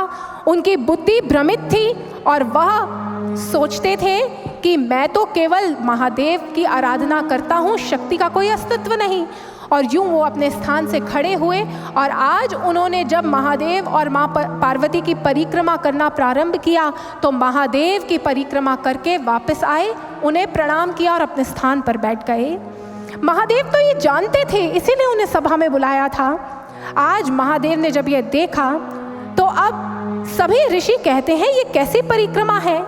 महादेव ने एक बार पुनः कहा, भृंगी आप एक बार पुनः परिक्रमा करें। और आज जैसे ही ऋषि भृंगी परिक्रमा करने के लिए खड़े हुए तो आज वहाँ पर शिव और शक्ति के ऐक्य को स्थापित करते हुए भगवान ने एक दिव्य रूप धारण किया। भगवान और भगवती ने मिलकर अर्धनारीश्वर रूप धारण कर लिया। अर्धनारीश्वर रूप में वहाँ प्रकट हो गए और अब ऋषि भृंगी को कहा, अब करो हमारी परिक्रमा। आज प्रभु ने विराट रूप धारण किया था। ऋषि भृंगी ने अपना आकार परिवर्तित किया और भ्रमर के रूप में आ गए। भ्रमर के रूप में आए और भ्रमर के रूप में आज जब परिक्रमा करने का प्रयास किया तो आज वहाँ पर भी इतने अडिग थे, अपने संदेह में इतने गहरे डूबे हुए थे कि परिक्रमा करने आगे बढ़े तो केवल भगवान शिव के अर्धभाग की परिक्रमा करके वापस लौट आए। जब यह दृश्य सबने देखा, सारे ऋषि आज कुपित हो रहे हैं। प्रभु ने जब यह दृश्य देखा, अपने सामान्य रूप में शिव और शक्ति आ गए और तब माँ शक्ति ने कहा, ठीक है ऋषि भृंगी, मैं समझ गई हूँ आपके लिए शक्ति का कोई अस्तित्व नहीं, आपके लिए शक्ति के कोई मायने नहीं। इसलिए चलिए इस समस्या का ही समाधान कर देते हैं। आप शक्ति को नहीं मानते तो अब से आपकी देह में जितनी भी शक्ति है, शक्ति से जो भी अनुदान आपको प्राप्त हुए हैं, मैं उन्हें समेटती हूँ। आज जैसे ही यह सुना, ये उनके मुख से वचन निकले तो एकाएक मुनि जो भृंगी थे वह धरती पर गिर गए। उनकी समस्त शक्ति वो खत्म हो गई। उनका समस्त देह जो था वो चूर्ण बन गया, गल गया, खत्म हो गया और आज वह असहाय होकर वहाँ पर पड़े हैं। जैसे ही यह देखा तो आज एकाएक उन्हें सुधि आई, मुझसे बहुत बड़ी गलती हो गई, मुझसे बहुत बड़ा पाप हो गया, ये कैसी धृष्टता मैंने की। महादेव ने आज उनकी ओर देखा और कहा, शिव और शक्ति हर एक तंतु में एक साथ है। शिव और शक्ति पृथक है ही नहीं, लेकिन भृंगी तुम इस रहस्य को नहीं समझ पाए, इसीलिए तुम्हारी ये दशा है। आज मुनि भृंगी दोनों हाथ जोड़ने का प्रयास कर रहे हैं, परंतु शक्ति नहीं है। किसी तरह अपने भावों को भगवान शिव के चरणों में रखा और तब भगवान शिव गाथा बताती है। भगवान शिव ने उन्हें एक इंद्री प्रदान की। इसे हमारे भारतीय संस्कृति में एक तीसरी टांग के रूप में दर्शाया गया है, और उस इंद्री को जब प्रदान किया तो आज मुनि भृंगी जो थे वो अपने 2 पैरों पर नहीं, वो 3 पैरों पर खड़े हो पाए किसी तरह। और जब वो खड़े हो पाए तब उन्होंने प्रभु से मन ही मन प्रार्थना की, प्रभु एक अंतिम अवसर दीजिए मुझे। मैं जान गया हूँ कि शिव और शक्ति पृथक नहीं है, शिव और शक्ति सदा सदा एक थे, हैं और रहेंगे। मैं जान गया हूँ आपका ये अर्धनारीश्वर स्वरूप युगों तक समूचे समाज को शिव और शक्ति की एकता के बारे में बताएगा। इसलिए आज आप मुझे अवसर दीजिए, एक बार और मैं आपकी परिक्रमा करना चाहता हूँ। आपका यशोगान, उस यशोगान में मैं सम्मिलित होना चाहता हूँ। हम सब मिलकर आपके अर्धनारीश्वर स्वरूप की महिमा गाना चाहते हैं। माता और प्रभु ने उन्हें स्वीकृति दी और समस्त ऋषियों ने मिलकर आज जैसे ही प्रभु ने अर्धनारीश्वर रूप धारण किया, तो आज समस्त ऋषि मनीषियों ने मिलकर वहाँ पर उस अर्धनारीश्वर स्वरूप की महिमा गाने प्रारंभ कर दी। ऋषि भृंगी ने किसी तरह उसकी परिक्रमा की, और आज जब हमने भी अर्धनारीश्वर स्वरूप के इस प्रकटीकरण की गाथा को सुना है, तो आए भक्तों, हम भी प्रभु के उस अर्धनारीश्वर स्वरूप जो शिव और शक्ति के ऐक्य का प्रमाण है, जो कण कण में स्थित और शिव और शक्ति की एकता हमारे समक्ष रख रहा है, उसकी महिमा का गुणगान करते हैं।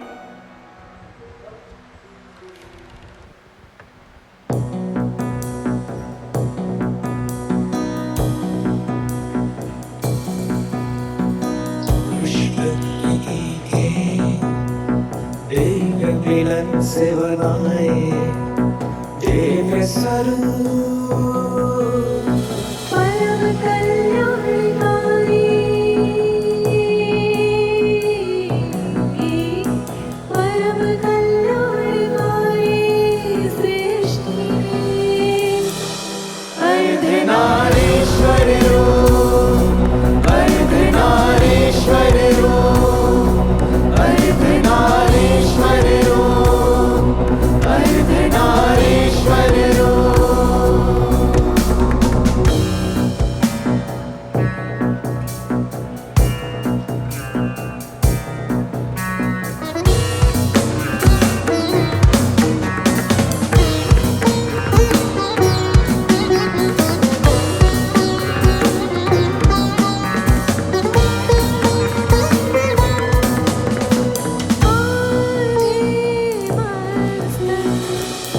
चंदा साजे आधे मुकुट निराला है।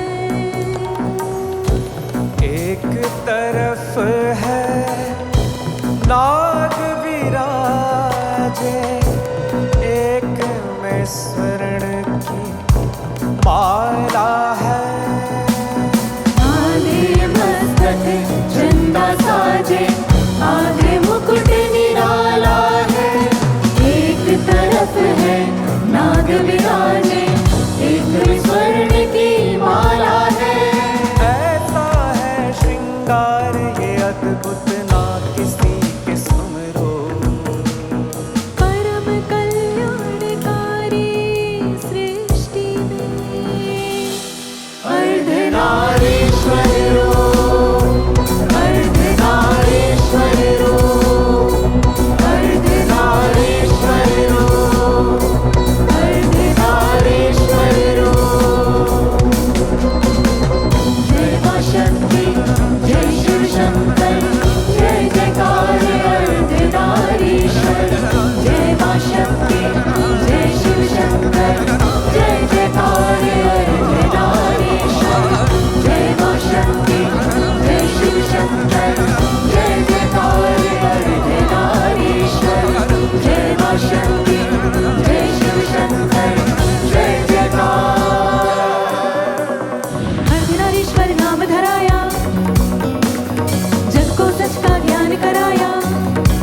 नाम धराया, जग को सच का ज्ञान कराया।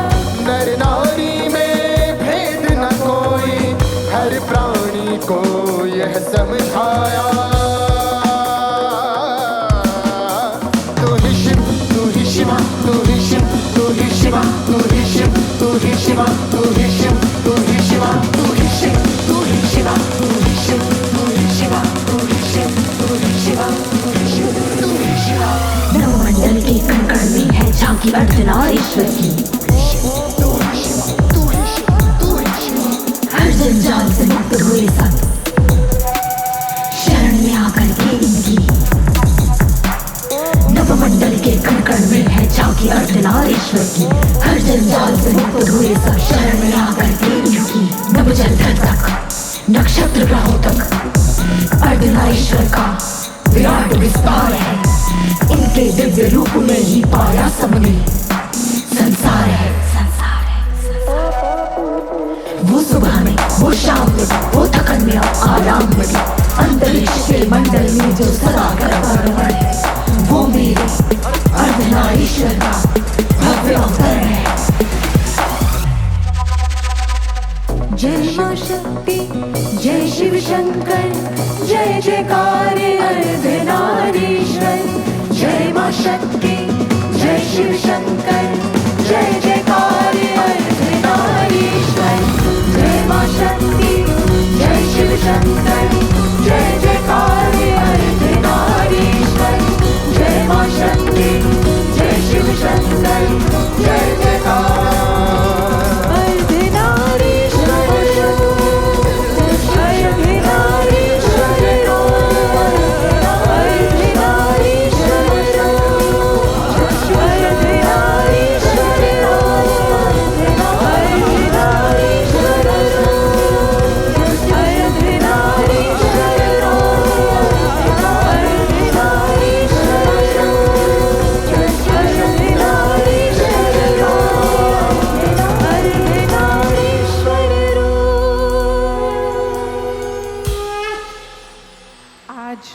प्रभु ने अपना अर्धनारीश्वर रूप प्रकट कर दिया।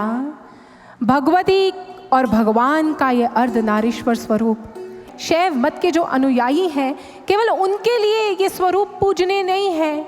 जानते हैं शिव और शक्ति, ब्रह्म और ब्रह्म स्वरूपा माँ, भगवान और भगवती का ये ऐक्य जो है ये हमारे समस्त अध्यात्म विज्ञान में, समस्त शास्त्रों में, हमारी भारतीय संस्कृति और यहाँ तक कि अन्य संस्कृतियों में भी इसे पाया जाता है। इस युगल का स्वरूप पाया जाता है। हम नारायण और नारायणी बोलते हैं, शिव और शक्ति बोलते हैं। अगर हम चाइनीज फिलॉसफी को देखें तो उसके अंदर यिन और यांग कहा जाता है। अगर हम तिब्बतन फिलॉसफी को देखें तो यप और यम की बात की जाती है। और अगर हम विज्ञान की बात करें तो उसमें भी पॉजिटिव और नेगेटिव दो ऊर्जाएं, दो पोलैरिटीज की बात की जाती है, साउथ पोल और नॉर्थ पोल। जहां पर एक है वहां पर दूसरा अपने आप प्रकट हो जाता है। और ये जो ऐक्य है ये केवल इन फिलॉसफीज में देखने को नहीं मिलता, ये ऐक्य सृष्टि के कण कण में है। कण कण में वो अर्धनारीश्वर स्वरूप है। सद्गुरु सर्वश्री आशुतोष महाराज जी ने वैज्ञानिक उदाहरणों से इस बात को समझाया और उसमें से एक मैं आपके सामने रखती हूँ। आप जानते हैं हमारी ये देह है और इस देह के भीतर बहुत सारी कोशिकाएं हैं और उन कोशिकाओं में जिसमें हमारे जीवन का पूरा ब्लूप्रिंट छुपा है उसके अंदर डीएनए है। विज्ञान बताता है कि डीएनए के 2 हेलिक्स होते हैं, वो दोनों हेलिक्स आपस में इंटरट्वाइंड होते हैं और उसमें से एक हेलिक्स को बोला गया है माँ हेलिक्स और दूसरे हेलिक्स को बोला गया है पा हेलिक्स, जो ये हमारे समक्ष स्थापित करता है कि वहाँ पर भी अर्धनारीश्वर स्वरूप ही शिव और शक्ति का ऐक्य कायम कर रहा है, कार्य कर रहा है। इस सृष्टि को कॉस्मॉस कहा जाता है। जानते हैं इसका अर्थ क्या है? कॉस का अर्थ क्या है? कॉस का अर्थ है जो क्रिएटिव प्रिंसिपल है उससे ऑर्गेनाइज जो ये सिस्टम है उसको बोला कॉस, और मॉस बोला मेटर्नली ऑर्गेनाइज सिस्टम, अर्थात माँ और पिता का जो ऐक्य है, शिव और शक्ति का जो ऐक्य है उससे बनकर बना है ये कॉस्मॉस। और यही रहस्य आज माँ ने समझाया ब्रह्मा विष्णु और महेश को कि यूँ तो मुझ में और ब्रह्म में कोई अंतर नहीं है, मुझ में और समस्त देवों में कोई अंतर नहीं है, मैं ही ये समूचा ब्रह्मांड हूँ। लेकिन जब हमें सृष्टि की उत्पत्ति करनी होती है तब हम दो रूपों में प्रकट होते हैं। आप उसे ब्रह्म कहिए, आप उसे ब्रह्म स्वरूपिणी कहिए, आप उसे शक्ति कहिए, आप उसे शक्तिमान कहिए, आप उसे राम कहिए, कृष्ण कहिए, काली कहिए, वो शक्ति एक है जो अपनी इच्छा से जब दो रूपों में प्रकट होती है तो इस समूची सृष्टि का विस्तार कर देती है। ये है इस ब्रह्मांड का रहस्य। परंतु ये तब तक समझ नहीं आ सकता जब तक स्थूल बुद्धि से समझने का प्रयास करेंगे। स्थूल बुद्धि से वही हाल होगा जो भृंगी ऋषि का हुआ। और हमारे शास्त्रों में तमिल लिटरेचर से निकली है ये कहानी। इसके बहुत सारे वर्जन्स हैं, लेकिन तमिल जो लिटरेचर है हमारे भारतवर्ष का, उसमें ये कहानी बहुत प्रचलित है।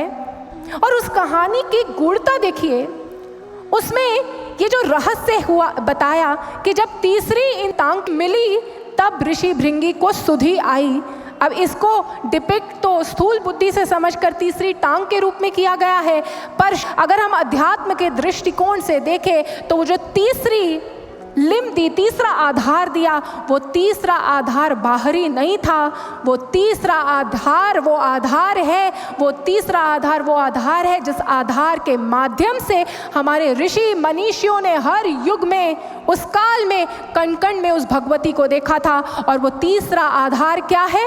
हमारे यहाँ पे स्थित वो तृतीय नेत्र जो शिव और शक्ति का एक के बताता है। शिव और शक्ति में एक जो कॉमन बात थी ना, वो कॉमन बात थी उनका ये तृतीय नेत्र। अर्धनारीश्वर स्वरूप में एक और जो आधा नेत्र बना है, आधा तृतीय नेत्र जो है उसके आसपास बहुत सुंदर श्रृंगार है, और आधा नेत्र जो दिखता है वो भगवान शिव का है। यूं उस युगल में जो एक स्थित है वो है वो तृतीय नेत्र। और ये तृतीय नेत्र केवल भगवान शिव और माँ भगवती की भ्रिकुटी में ही स्थित नहीं है। भगवान शिव और माँ भगवती ने जो अपनी संतानों को इस सृष्टि में भेजा, वो संतानें जो हैं, वो संतानें, उन संतानों को अपनी मानवीय संतानों की अस्तित्व की आधारभूता भी तो वो शक्ति है। इसीलिए तो हमारे शास्त्रों में कहा गया ईश्वर अंश जीव अविनाशी। ये जो मानव है उस ईश्वर की ही प्रतिकृति है, और उसने मानव को भी ये तृतीय नेत्र दिया। केवल बुद्धि नहीं दी, बुद्धि के साथ ये तृतीय नेत्र भी दिया। इस तृतीय नेत्र का जब उन्मीलन होता है, जब ये तृतीय नेत्र खुलता है, ये तृतीय नेत्र बाहर की ओर नहीं खुलता, ये तृतीय नेत्र अंतर की ओर खुलता है। इसे अलग अलग शास्त्र ग्रंथों में अलग अलग नामों से कहा गया। ये डिवाइन आई इसको कहा गया, दिव्य चक्षु कहा गया, आई ऑफ सोल कहा गया, चश्मे बातिन कहा गया। ये चश्मे बातिन, ये आई ऑफ सोल जब खुलता है तो इस संपूर्ण सृष्टि में व्याप्त वो जो भगवती है उसके दर्शन हमें इस घट के भीतर होते हैं।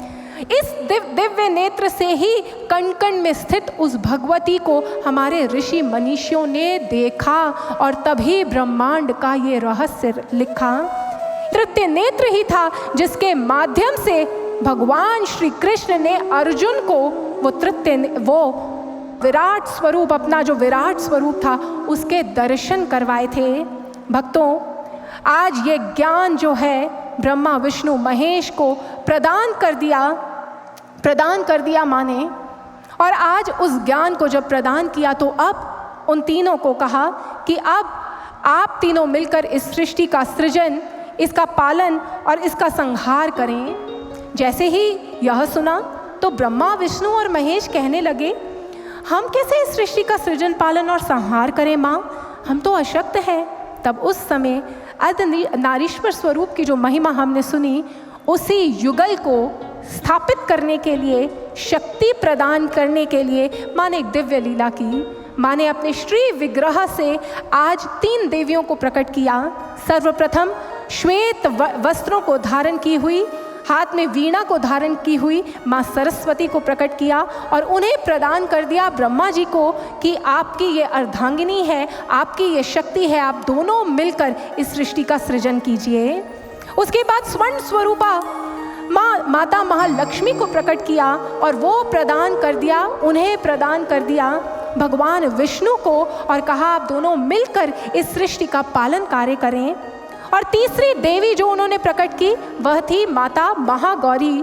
आज माता महागौरी को प्रकट किया और भगवान शिव को प्रदान कर दिया और कहने लगी कि अब आप मिलकर इस सृष्टि का जो संहार कार्य है उसे संभालें। यूं अब तीनों को मैंने सशक्त कर दिया है, अब आपके पास आपकी शक्तियां हैं, आप इस सृष्टि का सृजन, पालन और संहार कार्य संभालें। और भक्तों, उस समय माँ की कृपा को प्राप्त कर वो तीनों अपने अपने कार्यों की ओर बढ़ चले और उन्होंने सुंदर सृष्टि का निर्माण कर दिया। भक्तों, ब्रह्मा विष्णु महेश ने इस जब संपूर्ण रहस्य को जाना, उन्होंने जब इस ब्रह्मांड के रहस्य को जाना, उन्होंने जब उस भगवती के शाश्वत स्वरूप को जाना, तो उन्होंने सुंदर सृष्टि का निर्माण कर दिया। भगवान श्री कृष्ण जिन्होंने महासमर भूमि में अर्जुन को जब अपना विराट स्वरूप, वो ब्रह्मांड का विश्व स्वरूप दिखाया था, तो अर्जुन ने क्या कहा था? इतने अध्यायों में वो भगवान श्री कृष्ण के मुखारबिंद बहुत से प्रवचन सुन चुका था, लेकिन उन प्रवचनों से उसने ये नहीं कहा कि मेरा मोह नष्ट हो गया, मैं गांडीव उठाता हूँ, मैं युद्ध के लिए सज्ज हूँ। उसने कब कहा? जब भगवान ने बातों के बाद, उसे सत्संग सुनाने के बाद, जब उसे वो विश्व रूप दिखाया और आपको अभी बताया कि वो दिखता इन दोनों नेत्रों से नहीं है। और यही बात अर्जुन ने कही, ये लिखी है गीता के 11वें अध्याय में, जब भगवान ने कहा अर्जुन देख मेरा योगेश्वर स्वरूप, तो अर्जुन ने कहा कैसे देखूं, मुझे तो इन नेत्रों से दृष्टिगोचर नहीं होता। तब प्रभु ने कहा था दिव्यम ददामी ते चक्षु पश्य में योगमेश्वरम, वो दिव्य चक्षु प्रदान किया, ये तृतीय नेत्र खोला और इस तृतीय नेत्र के माध्यम से अर्जुन ने जब उस महासमर भूमि में उस विश्व स्वरूप के दर्शन किए, तब उसके बाद उसने कहा नष्टो मोहा स्मृतिर्लब्धा, मेरा मोह नष्ट हो गया है, मुझे स्मरण आ गया है मेरा कर्तव्य, मेरी स्मृति लौट आई है, मैं जान गया हूँ कि मेरे जीवन का उद्देश्य क्या है। इस संसार में आकर इस संसार की जो आधारभूता है, जो शक्ति है, जो भगवती है, जो भगवान है, उसके साथ एक के उसके हाथ का यंत्र बनकर कार्य करना, यही मेरे जीवन का उद्देश्य है। इसलिए केशव, उसने ये नहीं कहा कि अब मैं युद्ध करूँगा, उसने कहा केशव अब मैं आपके चरणों में समर्पित हूँ, मेरा जीवन आपके चरणों में समर्पित है, आप जैसा कहेंगे मैं करूँगा। भक्तों, यही रहस्य जिसे आज हमने अभी इस कहानी के माध्यम से सुना कि कण कण की आधारभूता जो है वो शक्ति है, वो भगवती है, वो कण कण में वास करती है। और ऋषि मनीषियों ने कण कण में उसे देखा। जब हमारे ऋषि मनीषियों ने उसे कण कण में देखा था, तो उन्होंने जानते हैं क्या कहा था? उन्होंने उपनिषदों में एक उद्घोष किया। उन्होंने कहा एको वशी सर्वभूतांतरात्मा एकम रूपम बहुधा यः करोति तमात्मस्तं येनु पश्यन्ति धीरास तेषाम सुखम शाश्वतम नेतरेसाम। उन्होंने कहा एको वशी सर्वभूतांतरात्मा, वो इस संपूर्ण ब्रह्मांड में एक शक्ति है जो संपूर्ण ब्रह्मांड में स्थित है। और उस संपूर्ण ब्रह्मांड के कण कण में स्थित उस शक्ति को जब हमने अपने घट के भीतर यहाँ देखा, तो और हम जब इसको निरंतर यहाँ पर देखते हैं, तो हमने अपने जीवन में शाश्वत सुख को, शाश्वत आनंद को, समस्त पीड़ाओं से मुक्ति को प्राप्त कर लिया। आप सोच रहे होंगे ब्रह्मांड के रहस्य को जान के हमें क्या मिलेगा? हमारी तो अपनी समस्या थी, जीवन की समस्या थी।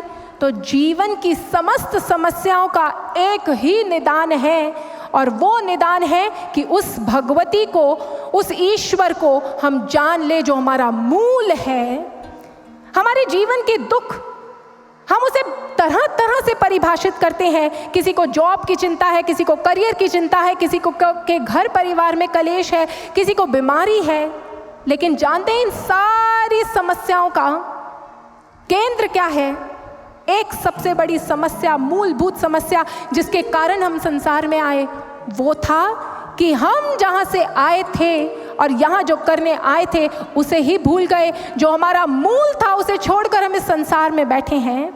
और इसको समाज जीवन की इस विडंबना को बड़े सुंदर तरीके से हमारे उपनिषदों में एक उदाहरण के माध्यम से रखा गया है।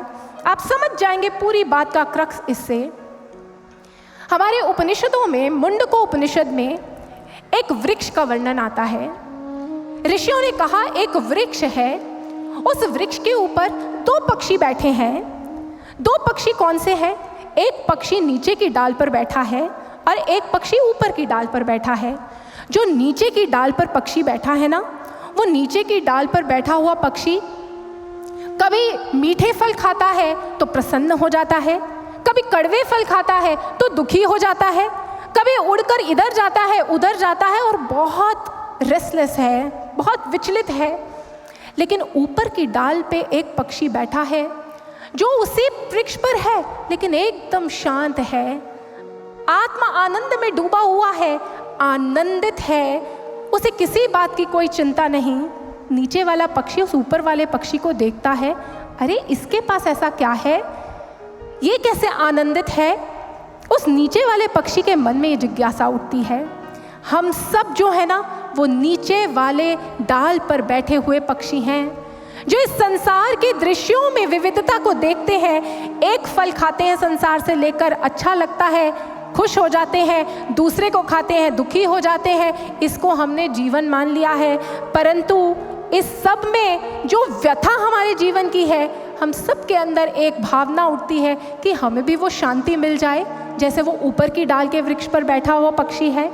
तो अब हमारे ऋषि इसी कहानी में बताते हैं, इसी उदाहरण में बताते हैं कि एक समय आया, फिर वो नीचे की डाल पर बैठा हुआ पक्षी, उसने एक ऊंची उड़ान भरी और वो ऊपर की डाल की पक्षी के पास जब जाकर पहुंचा तो उसने देखा कि उसके पंखों में से तो प्रकाश ही प्रकाश फूट रहा था। और तब उसे ये एहसास हुआ कि वो पक्षी उससे अलग नहीं, वो उसका वास्तविक स्वरूप, वो परमात्मा स्वरूप था। जब उसने उसे प्राप्त कर लिया तो वो नीचे वाली डाल पर बैठा हुआ पक्षी, उसके जीवन से भी सारे दुख दूर हो गए। भक्तों, हमारे जीवन के भी सारे दुखों का जो निदान है ना, वो है अपने शक्ति स्वरूप के प्रति जागना। हमारी इस देह को जो संचालित कर रही है, जिसके निकलने पर ये देह जड़ हो जाती है, वो जो हमारा वास्तविक अस्तित्व है, वो जो शक्ति है, जब हम उस शक्ति स्वरूप को जानेंगे, जब हम उसे देख लेंगे, जब हम उससे जुड़ जाएंगे, तब हमारे जीवन की भी व्यथा जो है वो खत्म हो जाएगी। ये जीवन जो हमें मिला है, ये जीवन हमें मिला है इसीलिए हमारे जीवन का प्राइम एम ये है कि हम अपने जीवन में इस जीवन को प्राप्त करके अपने जीवन के उस लक्ष्य को, अपने जीवन के उस मूल को प्राप्त करें।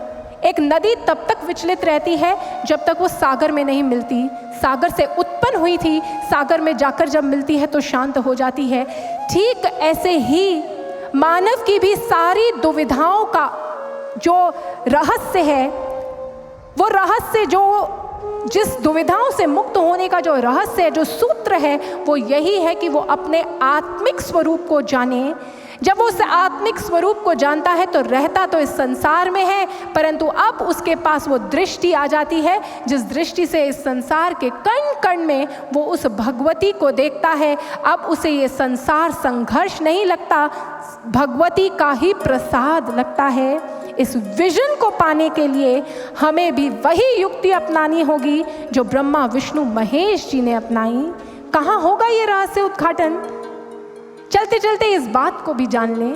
देखिए, इस रहस्य का उद्घाटन तो माँ तभी कर सकती थी जब प्रलय सागर में उनके सामने प्रकट हुई थी कि मैं इस संपूर्ण संसार की आधारभूता हूँ, वो बोलकर बता सकती थी। परंतु उन तीनों को माँ यात्रा पर लेकर गई और जब उन्होंने उनके चरणों में प्रणाम किया, तब उन्हें उस विश्व रूप के, उस विश्व के, उस ब्रह्मांड के दर्शन उस चरण नख में हुए। ये संकेत कर रहा है, अगर हम भी अपने जीवन में अपनी सारी परेशानियों से ऊपर उठकर कण कण में व्याप्त वो जो शक्ति है उसको जानना चाहते हैं, जिसे हम मान रहे हैं आज, उसे जानना चाहते हैं तो हमें भी एक पूर्ण सद्गुरु के चरणों में जाना होगा। हमारे ग्रंथों में माँ भगवती का एक स्वरूप आता है जिसे कहते हैं सद्गुरु रूपिणी माँ, और उनके चरणों की महिमा गाते हुए रामचरितमानस में एक दोहा आता है, श्री गुरु पदनख मणिगण ज्योति सिमरत दिव्य दृष्टि यह होती। उस दिव्य दृष्टि को जिससे इस संपूर्ण ब्रह्मांड की एकता के दर्शन होते हैं, अगर उसे प्राप्त करना है तो जाना होगा एक सद्गुरु के श्री चरणों में। जैसे भगवान श्री कृष्ण के चरणों में पहुंचे थे अर्जुन, जैसे भगवान श्री कृष्ण ने कहा तद विधि प्रणिपातेन परिप्रश्नेन सेव्या उपदेक्ष्यन्ति ते ज्ञानम ज्ञानिनस् तत्वदर्शिनः। जब आप उस रहस्य को, उस भगवती को अपने अंतर्घट में जानेंगे, तब वास्तव में शक्ति का जागरण होगा, तब वास्तव में शक्ति स्वरूप से संपन्न हम होंगे, तब वास्तव में अपने जीवन की कुंठाओं से हम मुक्त होंगे। और दिव्य ज्योति जागृति संस्थान केवल आपके समक्ष भगवती की लीलाओं को रखने नहीं आया है। जैसे आज हमने भगवती की लीलाओं में स्थित गूढ़ रहस्य को जाना, उन गूढ़ रहस्यों को हम लेकर आए हैं और केवल आपको माँ भगवती की महिमा और उनके गूढ़ रहस्य को बताकर छोड़ने के लिए नहीं आए, आपको आपके शक्ति स्वरूप के प्रति जागृत करने के लिए आए हैं। आप साधारण नहीं हो, हम सब उस ईश्वर की संतानें हैं, हम दिव्य हैं और हमारे भीतर वो शक्ति है जिस शक्ति से हम इस पूरे ब्रह्मांड की कायाकल्प करने का सामर्थ्य रखते हैं। इसलिए हम आपको यहाँ पर जगाने आए हैं, जागृति का बिगुल बजाने आए हैं। आइए ऐसे ही भावों को इस भजन के माध्यम से श्रवण करते हैं। और ये आह्वान है आप सभी देहरादून वासियों का कि आइए और केवल माता की लीलाओं को मत सुनिए। अगर उस माँ को प्राप्त करना चाहते हैं, उसे देखना चाहते हैं, तो आइए और अपने जीवन को धन्य बनाइए, क्योंकि दिव्य ज्योति जागृति संस्थान आपको आपके शक्ति स्वरूप से परिचित करवाने आया है। जन जागृति का बिगुल,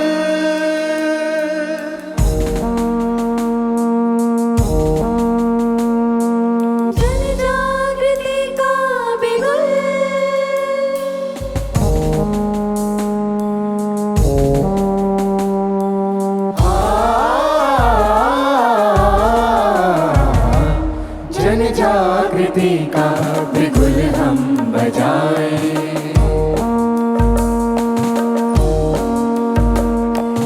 जन जागृति का बिगुल हम बजाएं, जन जागृति का बिगुल हम बजाएं।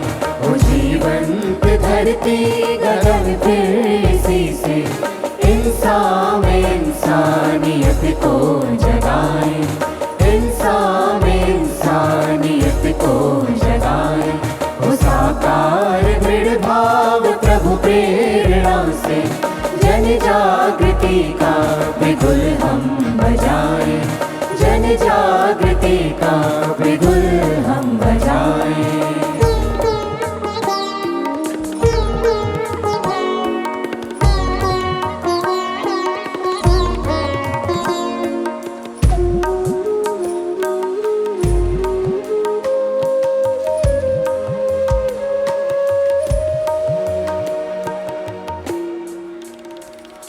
सजगता भरा हो हर एक कर्म अपना, उन्माद का विष न उसमें घुला हो, उन्माद का विष न उसमें घुला हो। वो दृष्टि हमारी सदा लक्ष्य पर ही कि जितना भी चाहे प्रलोभन मिला हो, कि जितना भी चाहे प्रलोभन मिला हो।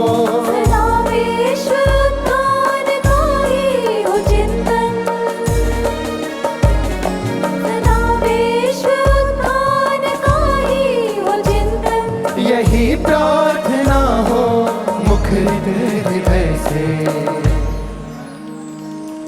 सर्वे भवन्तु सुखिनः, सर्वे सन्तु निरामयाः, सर्वे भद्राणि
भर चुने श्रेष्ठ अवसर। निर्बल सबल ईश की कामना से, ओ निर्बल सबल ईश की कामना से, न रह पाए फिर दूर मंजिल किसी से। जन जागृति का बिगुल,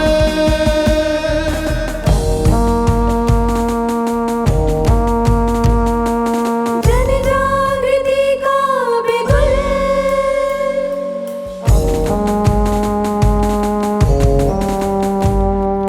जन जागृति का बिगुल हम बजाएं, जन जागृति का बिगुल हम बजाएं। और जीवंत धरती गगन फिर इसी से इंसान में इंसानियत को जगाएं, इंसान में इंसानियत को जगाएं। वो साकार दृढ़ भाव प्रभु प्रेरणा से जन जागृति का बिगुल हम बजाएं, जन जागृति का बिगुल हम बजाएं, जन जागृति का बिगुल हम बजाएं, जन जागृति का बिगुल हम बजाएं। जन जागृति का बिगुल हम बजाएं। ये जागृति कौन से स्तर की? आप अभी जागे हैं, होश हवास में हैं, देख रहे हैं, आप अपनी इंद्रियों से जागे हैं, लेकिन हमारे महापुरुषों ने कहा, हमारे शास्त्रों में मानव को संबोधित करते हुए उत्तिष्ठत जागृत प्राप्य वरानि बोधता, उन्होंने कहा मनुर्भव मनुर्भव। ये दोनों ही बातें, उठो जागो और अपने परम लक्ष्य की ओर बढ़ो। हम क्या जागे नहीं हुए? इन नेत्रों को खुला होना जागना नहीं है। हम जागे नहीं हैं अपने आत्मिक स्वरूप के प्रति, हम जागे नहीं हैं अपने भीतर उस आत्म तत्व के प्रति, हम जागृत नहीं हैं उस कण कण में स्थित भगवती के प्रति। इसलिए जागना होगा, जागना होगा। क्योंकि सद्गुरु सर्वश्री आशुतोष महाराज जी से एक बार एक जर्नलिस्ट ने पूछा, आप इतनी बड़ी ऑर्गेनाइजेशन को चलाते हैं, आपकी इतनी बड़ी ऑर्गेनाइजेशन है, इतने सारे उसमें युवा सन्यासी हैं, आप समाज सुधार के लिए कुछ कीजिए। आपके मन से समाज सुधार पर भी बोला जाता है, परंतु आप समाज सुधार के लिए क्या कर रहे हैं, उसके लिए कुछ बढ़ चढ़ के कीजिए। तो महाराज श्री ने कहा, हम समाज को सुधारने नहीं आए हैं, हम समाज को जगाने आए हैं। क्योंकि जो जाग जाता है वो खुद सज सवर और सुधर जाता है। भक्तों, इस बात की गहराई को पकड़े। आप जब सो रहे हैं, आपका कितना भी श्रृंगार कर दिया जाए सब खराब हो जाएगा, लेकिन अगर आपको उठा दिया जाए और कहा जाए कि कहीं जाना है, तो आप खुद सच सवर और सुधर जाएंगे। आज हम इंसान को सुधारना चाहते हैं। क्यों? क्योंकि इंसान विश्व की सबसे छोटी इकाई है, और इंसान सुधरेगा तो विश्व में भी कुछ बदलाव आ सकता है। हम इंसान को सुधारने का प्रयास कर रहे हैं, और उसे सुधरने के लिए हम बहुत से प्रवचन सुनाते हैं। हम कहते हैं करुणा होनी चाहिए, संवेदना होनी चाहिए, अच्छी बातें बचपन से ही हमें सिखाई जाती है। परंतु क्या हम सुधर गए? क्या हमारे अंदर परिवर्तन आ गया? क्या हमारे भीतर के विकार खत्म हो गए? नहीं खत्म हो सकते। हम जितना मर्जी कह लें कि हम इस सृष्टि का सिरमौर है। एक बात बताइए, हर एक मानव अपने आप को सुपीरियर ही मानता है ना, अपने आप को श्रेष्ठ मानता है। पशु से कोई हमारी तुलना कर दे, हमें अच्छा थोड़ी ना लगता है। हम सुपीरियर हैं, श्रेष्ठ हैं, परंतु कैसी सुपीरियॉरिटी, ज़रा सोच कर देखिए। जैसे वो पशु सुबह उठते हैं, जंगल में जाकर शिकार करते हैं, अपना घर परिवार विस्तृत करते हैं, हम भी तो वही सब कर रहे हैं। हम भी सुबह उठते हैं, वो जंगल में जाकर शिकार करते हैं, हम पेट को पालने के लिए किसी ऑफिस में जाकर काम करते हैं। हमारे और उनमें क्या अंतर है? कोई भी अंतर नहीं है। कोई ऐसा कार्य विलक्षण नहीं किया हमने। इसीलिए हमारे शास्त्रों में कहा गया मनुर्भव मनुर्भव। मनुर्भव मानव कब बनेंगे? मानव कब बनेंगे? जब अपने अंतर्घट में स्थित उस भगवती को, उस शक्ति को जान लेंगे, देख लेंगे। जी हाँ, उस शक्ति को देखा जाता है। देखने की बात की गई, ब्रह्मा विष्णु महेश ने उसका साक्षात्कार किया चरण नख में, उस ब्रह्मांड के नज़ारे का देखा जाता है। लेकिन प्रश्न यह है, क्या हमारे भीतर जिज्ञासा है और क्या हमारे पास वो आँख है? देखा जाता है, इसीलिए स्वामी विवेकानंद जी ने कहा, if there is God he must be seen, if there is soul it must be perceived, otherwise it is better not to believe. It is better to be an outspoken atheist than being a hypocrite. आज हम सब hypocrite ही तो हो रहे हैं। आज हम सब की हिपोक्रेसी ही तो है कि हम बोलते हैं कण कण में भगवान है, लेकिन फिर गलत कार्य कर रहे हैं, क्योंकि हम भगवान को मान रहे हैं, हमने भगवान को देखा नहीं है। जिसने भगवान को देखा उसके जीवन में परिवर्तन आया। नरेंद्र ने भगवान को अपने अंतर घट में रामकृष्ण परमहंस जी के माध्यम से देखा तो विवेकानंद बन गए। योगानंद परमहंस जी, मुकुंद ने अपने घट के भीतर युक्तेश्वर गिरी जी के माध्यम से उस ब्रह्म को देखा तो वो योगानंद परमहंस जी बन गए। और उनकी किताब ऑटोबायोग्राफी ऑफ योगी हम पढ़ते हैं। ये कब हुआ? जब देखा। इसीलिए जब उस भगवती को देखना, आप उस भगवती को अंतर्घट में देखें, यही जागरण है, यही जागना है। और इसीलिए दिव्य ज्योति जागृति संस्थान आपके समक्ष आया है। भक्तों, समय इजाज़त नहीं देता, मैं अपने विचारों को यहीं पर विराम की ओर लेकर जाऊंगी। आने वाले दिनों में हम जानेंगे कि उस भगवती का दर्शन अंतर्घट में कैसे होता है, जिन्होंने किया उनके जीवन में क्या परिवर्तन आया, और हमारा वास्तविक स्वरूप, हमारा वास्तविक सुधार कैसे हो सकता है। ये सब कुछ हम आने वाले दिनों में जानेंगे। आज आइए माँ के श्री चरणों में हम जोरदार जय घोष अर्पित करते हैं और मैं अपनी वाणी को यहीं पर विराम दूंगी। बोलिए आदिशक्ति जगत जननी माँ जगदम्बिका की जय, राज राजेश्वरी ब्रह्ममयी माँ अंबिका भवानी की जय, सद्गुरु सर्वश्री आशुतोष महाराज जी की जय, साचे दरबार की जय। धन्यवाद। तो आइए आज की सभा को हम विराम की तरफ ले जाने के लिए आज के मंगल आरती में सम्मिलित होंगे। हमारे बीच में अतिथि पधारे हैं, कथा के यजमान हैं। मैं उनसे अनुरोध करूंगा कि वो आरती के लिए मंच के पास पधारें। मेरा अनुरोध है श्री सतवीर पुंडीर जी, जिला मंत्री हैं टिहरी जिला, उनसे मैं अनुरोध करूंगा कृपया आरती के लिए मंच के पास पधारें। Shri CS Pandey ji, ex chief engineer हैं PWD के, उनसे मैं अनुरोध करूंगा कृपया मंच के पास पधारें। श्री राजेंद्र गोयल जी, उनसे मेरा अनुरोध, वो भी एक्स चीफ इंजीनियर हैं PWD से, उनसे भी मेरा अनुरोध कृपया मंच के पास पधारें। Shri MS Negi ji, assistant engineer हैं PWD के। श्री सुरेंद्र गुप्ता जी, मैक्स हॉस्पिटल माता मंदिर रोड से, उनसे भी मेरा अनुरोध कृपया मंच के पास पधारें। श्री राजेश अग्रवाल जी, व्यवसायी हैं हल्द्वानी से। श्री अनिल कुमार वर्मा जी, संपादक हैं देहरादून टाइम्स एवं प्रदेश वरिष्ठ उपाध्यक्ष हैं, उनसे मेरा अनुरोध कृपया मंच के पास पधारें। श्री देवेंद्र पाल सिंह, उनसे मेरा अनुरोध, पार्षद हैं रेस कोर्स से, उनसे भी मेरा अनुरोध कृपया आरती के लिए मंच के पास पधारें। और इसके साथ साथ मैं अनुरोध करूंगा इस कथा के जो यजमान हैं, यजमानों से मेरा अनुरोध है, सबसे पहले मैं अनुरोध करूंगा इस कथा के जो मुख्य यजमान हैं श्री नरेश कुमार जौली जी एवं श्रीमती दीपा जौली जी, एडवोकेट महिपाल सिंह नेगी जी एवं श्रीमती निर्मला नेगी जी, श्री महिपाल सिंह धपोला जी एवं श्रीमती आभा धपोला जी, श्री युगल किशोर उनियाल जी एवं श्रीमती कविता उनियाल जी, श्री रंजीत सिंह रावत जी एवं श्रीमती सीमा रावत जी, श्री मांगे राम गुप्ता जी एवं श्रीमती दुर्गा गुप्ता जी, श्री गणेश चंद्र जोशी जी, श्रीमती शीला जोशी जी, श्री हरीश रावत जी एवं श्रीमती जानकी रावत जी, श्री आकाश ठाकुर जी एवं श्रीमती संगीता ठाकुर जी, श्री नरेंद्र सिंह रावत जी एवं श्रीमती आभा रावत जी, श्री अजय डोंडियाल एवं श्रीमती पूनम डोंडियाल जी, ये सभी इस कथा के मुख्य यजमान हैं। सभी से मेरा अनुरोध है कृपया आरती के लिए मंच के पास पधारें।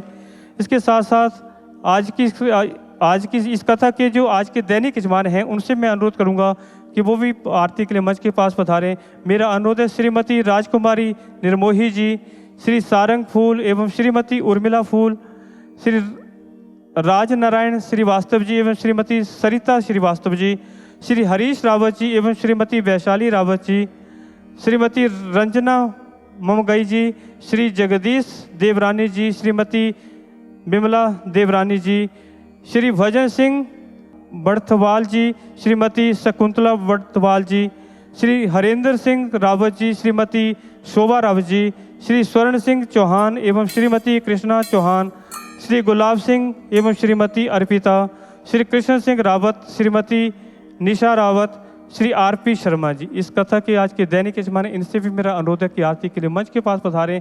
बाकी सभी भक्तों से मेरा अनुरोध है कि सभी अपने अपने स्थान पर खड़े हो जाएंगे। मैं अनुरोध करूंगा मंच पर अस्सी साधु बहनों से, स्वामी जनों से कि आज की मंगल आरती का गायन आरंभ करें।